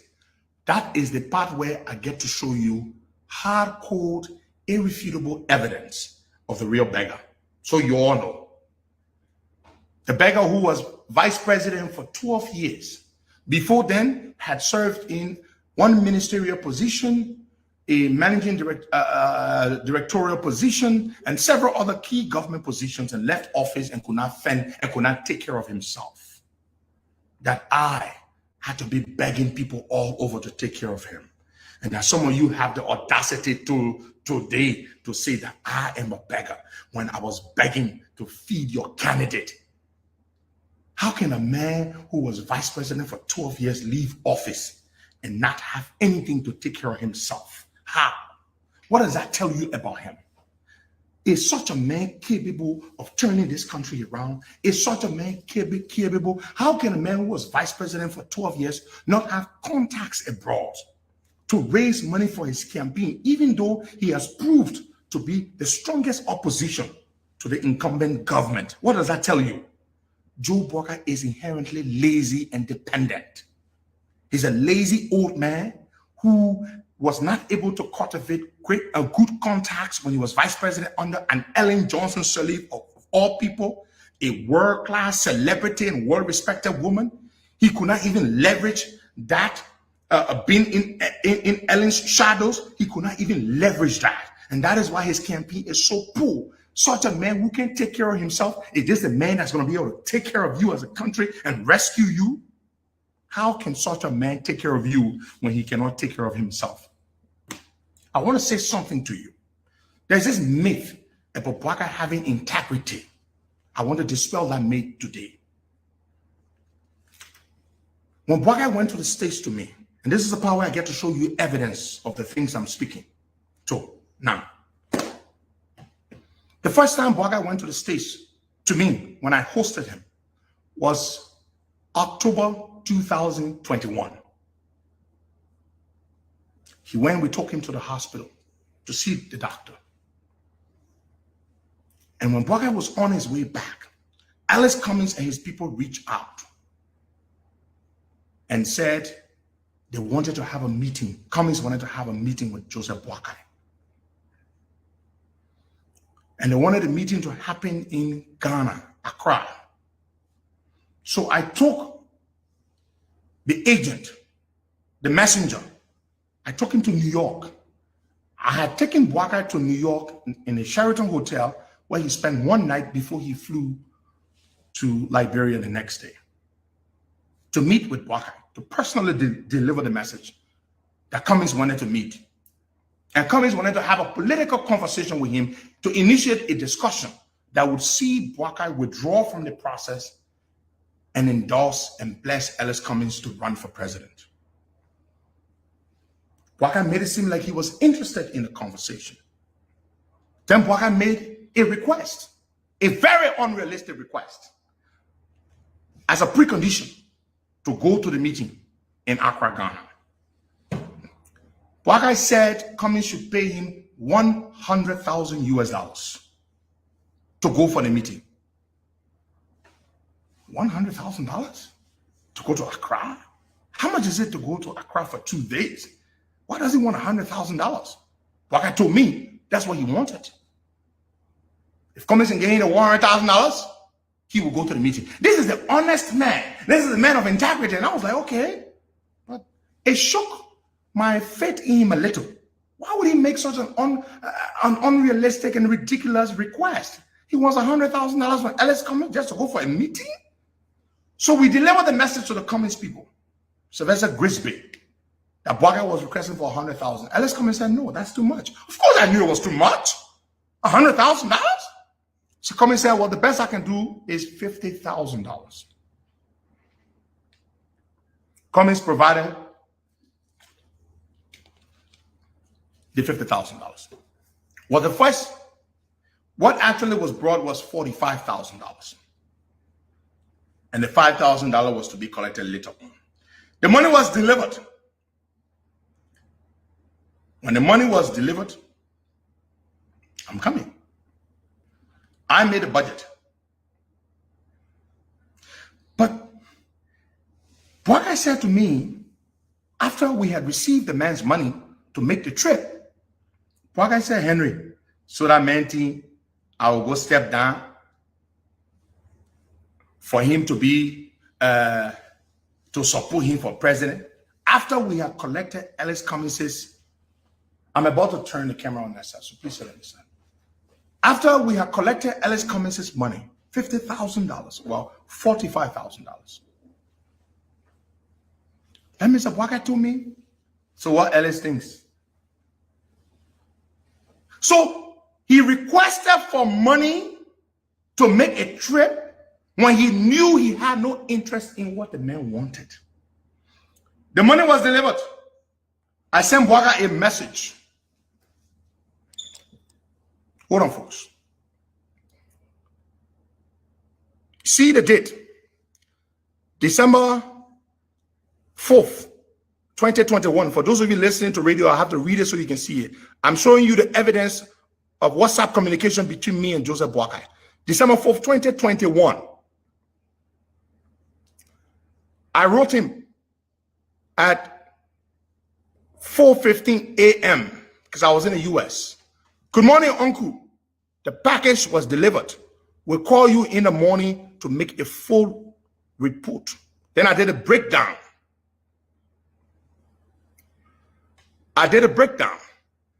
This is the breakdown. Number one, tickets for 4 persons. 4 people were going with him to Ghana for the trip.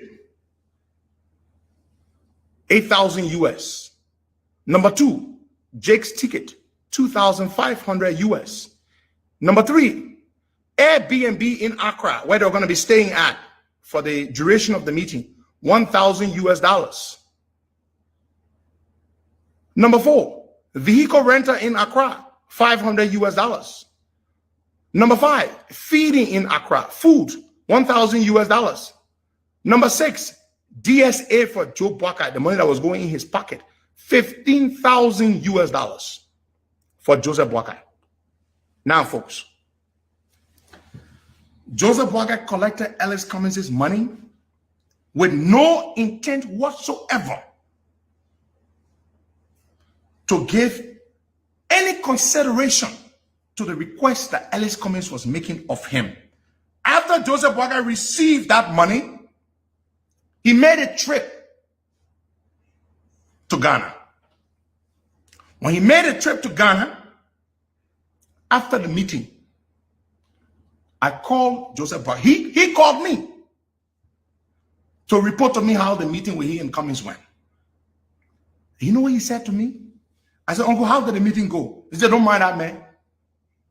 Can't talk about I'm gonna hold your hand up the main president. In fact, I said, I get my money to go to Lofa. He had been looking for money to go to Lofa. I will show you the proof when he asked me to find him, I think 15,000 US dollars to go to Lofa. I will show you the proof of that. So he was looking for money to go to Lofa. And so he knew he had no interest in Cummings, in working with Cummings. So all he wanted was to go to the meeting just for the sake of the money Cummings was providing. You know what Joe Boakai did? Subsequently, Joseph Boakai reached out to me about a week or so later. I have that proof here too. I will show you as well. He said, Henry, now he has seen Cummings to be his cow now, to be milking. Let milk the man. He said, Henry, can you get, like that you will write me, my dependable nephew, do you think you can get Alex to donate $300,000 to the JMB Foundation? He tried to make it look like it's money for the foundation because he doesn't want to say for Cummings to give me money. Do you think you can get Cummings to donate $300,000 to the JMB Foundation for some initiatives, making it sound all decent and professional? I said, well, Uncle, let me think about it and I'll refer to you. To be honest with you folks, I never asked Mr. Cummings. You had just eaten the man's 45,000 US for a trip you had no interest in. Now you're asking me to go back to Ellis Cummings through his people and make a request for $300,000. Then he said, you know, he might be inclined to give us the money because he wants something from me. So this is the honest man. This is the honest Joe Boakai. The Joseph Boakai that is supposed to be a decent, honorable man is asking me to go to Ellis Cummings under the pretext of being inclined to grant Cummings' request for him, Joe Boakai, to recuse himself from the political race and raise Cummings' hand. So he wanted me to go now to Cummings to go and get another $300,000 from Ellis Cummings. I never did. I never delivered that message to Ellis Cummings because I knew Joe Boakai was dishonest. How dare I go ask Cummings for $300,000 to give to Joe Boakai when Boakai had just made a fun of Cummings in Ghana at a meeting Cummings gave him money for. And this is and these are things we could not come to the public to disclose these things. We could not do these things because we were in too deep. We were in too deep. And so what did I do? Let me show you another example. How I used to be passing around looking for money for Joe Boakai. And one know the beggar, the real beggar. This year, January 21, 2022.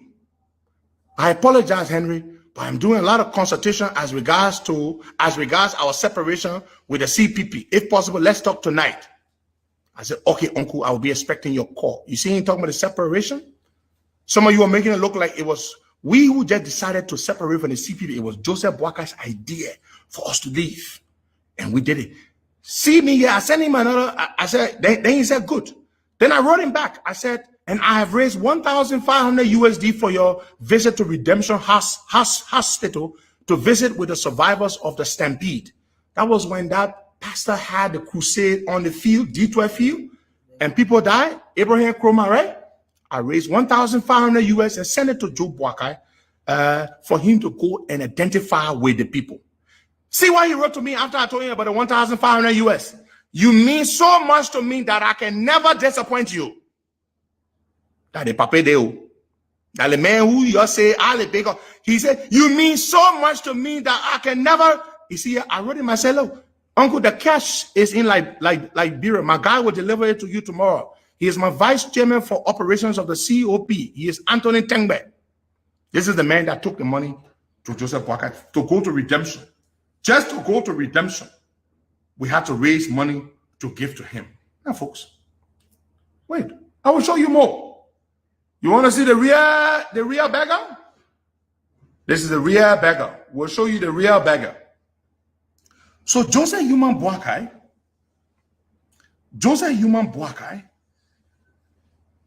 will sit there today and his people will pretend that we were begging when indeed we're begging to sustain Joseph Boakai. And today you want to think that we were doing that for a king to be president of the Republic of Liberia? You seriously think we were doing that for a king to be president of Liberia? Clearly, absolutely not. That is not why we were doing it. We were doing it because of Liberia. Even press conference. I will show you again, proof. February 25, 2023.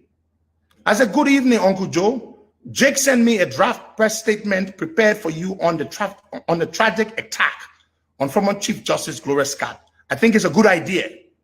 I'm deeply concerned and sorry for her loss and terrible misfortune. I have arranged something to help facilitate the press conference. Just to pay for press conference, that mean.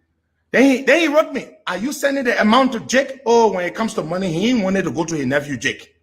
I said, yes, Uncle. Since he's the one who's going to be coordinating, it's not a lot, just 1K. That means 1,000 US dollars. Then he writes, Joe Boakai writes, listen to what he wrote me. Too much of bothering you with small issues like these. I said, don't worry, Uncle. It's all good. Just focus on leading us while we work from behind to support. He said, let me know how much. I said, 1K, just $1,000 for the press conference. Every little thing, left and right, he will either call or his people will call. Wait, anyone know the beggar? I will show you plenty of proof today so you all know the beggar. When Joseph Boakai returned from the United States after his medical trip, February 13, 2023, you all were saying, but Costa wants to set Pape up to go Ghana, to go meet fake people. This is Boakai writing me. February 13, 2023, he wrote me, thanks, Henry. Are we still on course? We're returning to Accra next week. We have not heard nothing so far. You see that? Boakai was harassing me about going to Accra for something you all were pretending that he was not interested in, that I was setting him up for. When Boakai arrived in Liberia, this is what Boakai wrote me, February 14, 2023. Henry, we are back. Thousands at the airport and at the house. I don't know how to thank you. You are God sent to me and Liberia. What did I write him back? I said, I am honored to be a part of this noble rescue mission. This is when he met with Prince Johnson. And our friends were complaining about it. Hold on. You want to see more? You say you want to know who the beggar is? I will show you who the beggar is. When Boakai was returning from the States to Accra, we had to get a place for him called Embassy Gardens. That's where he stayed for a few days. I had to send this money to his son, Jojo Boakai. February 6, 2023, 1,400 US dollars. And I sent him the screenshot to let him know. I said, it has been handled. This was to pay for the place that Boakai was staying in Accra for 2 days. And the vehicle that he was going to be using, 1,400 US. Wait. Who is the beggar? The briefcase that he has, he carries on him right now. This is the briefcase. It's a burgundy briefcase, $399 US. I bought it off of Amazon. That's it right there. $399. You want to know who the beggar is? I will show you more. People, I'm not being petty. I just want to show you because the make it look like, oh yeah, Henry just that. Henry was doing that one and using the puppet need to raise money. I will show you more. I will show you more. Hold on. There's a Joseph Walker again. He wrote me here, October 10, 2022. See what he wrote me. He said to me, this is 10K for the 3 counties. He asked me for $10,000 to visit Bapolu, Bomi, and Cape Mount counties. Those 3 counties, 10,000 US. Yo, wait. Yo, wait. I will show you more. I will show you more. Hold on, folks. Hold on. On June 8, 2022, Pwaga wrote me again. Hi, Henry. Lofa trip will cost me around minimum 15K, but it is necessary. Please advise. He's asking me here for 15,000 US dollars to go to Lofa. You seeing the proof? I will show you more. I show you nothing yet. You will see more. I am the beggar. I will show you who the real old man beggar is. Hold on.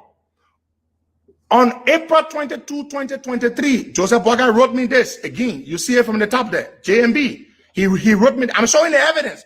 For those of you on radio listening, the thousands of you, I'm showing the evidence on Facebook for people to read. I'm not showing screenshots. I'm showing actual messages between Walker and myself. He wrote me, Henry, please urgently find me 5K to respond to urgent demand between now and Sunday. April 22nd was a Friday. Walker was asking me to find $5,000 between Friday to Sunday. 5K. I said, okay, uncle, I will make some calls. Then he's telling me the purpose of the money. Let me read it for you again. He said, thanks. It is about the fast month, bishop consecration, and many more. Even Sierra Leone Independence Day on. He asking me to find money to give to Sierra Leone to celebrate the independence. What was the significance of that? Then he's harassing me here Sunday morning.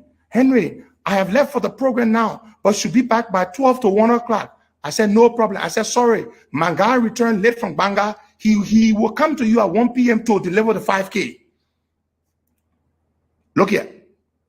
Then when he finally received the money, he wrote me. He said, the eagle has landed. Thanks a million, my dependable nephew. I said, you are welcome, my dearest uncle. You see that? What? The eagle. What eagle was he talking about? The $5,000 that he asked me for, from Friday to Sunday, it was delivered to him by 2 p.m. on Sunday. $5,000. I sent it to the person came from Banga. Sylvester Terrence now collected the 5K and took it to Joseph Human Pwaka. You want to know who the real beggar is? I will show you more. I will show you more. Sit down there, you call me beggar. I will all over the place begging for money to take care of Joseph Pwaka, left and right. Nobody will stop me. I will show you all the evidence after evidence so you all know what a dangerous thing it was to good. Very, very good. Then the $2,500 that we raised to pay Joe, we had his money back. We sent it to Joseph Walker. Joseph Walker, what did he do with the $2,500? He never returned the $2,500. He ate the $2,500 US. And you all sit on there and you say, I am the beggar. I come and show you more. So you will see more how Joseph Walker used to harass me. Oh, Henry, can you find me 20K? Oh, Henry, can you find me 10K? Oh, Henry, you call me beggar? This is a man that wants to be president because he's so broke. He's desperately trying to just get money to take care of himself and to turn the country over to Jeremiah Kun. I will show you more evidence upon evidence. Good. Let me show you the proof. When Stanton Weatherspoon went to have his issue, and the monthly support of 3,000, which were coming from his end, stopped coming.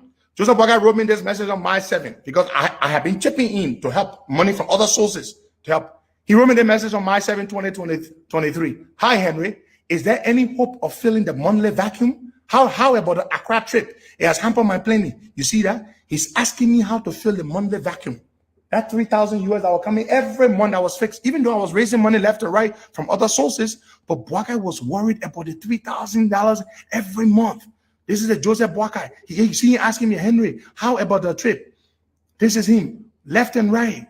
This is Joseph Boakai. I'm coming. I will show you more. Wait, I will show you more. This is Joseph Boakai, left and right. Left and right. You haven't seen anything yet. I am the beggar. I sent some solar lights to his farm in Bumming. You see that? I told him they installed the lights. He was so happy for it. These are the lights that were installed. These are the men installing the solar lights to his farm. You see it? These are the men installing the solar lights to Joseph Boakai farm. And that means you say, I was the one. Hold on. I'm the beggar, right? Hold on. I've got a lot more to show you. Never beg people to take care of anybody to the level at which I was taking care of Joseph Boakai. Because at the end of the day, you will mean nothing. Nothing. Somebody sent him $1,000 and his nephew Jake stole the 1,000. See?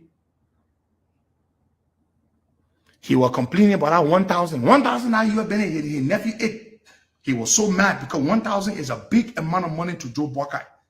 And this is the man that's promised to come and change your entire country, to rescue you, who could not rescue himself.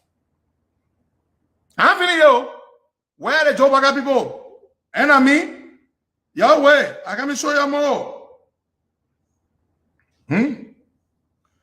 This is Joseph Boakai asking me, on March 27, 2022, that same day I sent him 5,000 US. I will show you the proof. He's asking me, Henry, please tell him to round up the 3 to 5 due to increased demand. He's telling me to tell the person who are providing the $3,000 every month to round it up to 5,000. I did not even do it. I did not even tell the person. I mean, come on. He always putting me under stress for money, to go and harass people for money. Always. This is another time. Look at this. On April 16, 2022, he wrote me this message. Henry, I'm sharing this with you just to show how much pressure I'm already experiencing. Lutheran bishop election. He goes support one lady who was running for Lutheran bishop to beat the woman. He had to ask me to go look for money to give it to Lutheran bishop. What? Somebody running for office. What business I got to do with that? I was looking for money to raise to give to that woman, and I gained some money for her. He told me, yeah, I already experiencing a Lutheran bishop election, 5K, Lofa women agriculture something, 7K, the AG soup, 3K, 3 county conference, 5K plus. You see that? You see that plus? You see that? I had already secured some money. So I told him, I said, call me when you can. That is after I have found some of the money that he needed. I think I found about $11,000 to give him to attend to those particular issues. This is Joseph Boakai referring to me as his God-given nephew. I want you to read it. On January 28, 2022, I said, very important, call me. He said, Henry, let's talk tonight. I just received news of Peabody's funeral, or return from Peabody's funeral. What you meant to say? I think that was when some Peabody person died.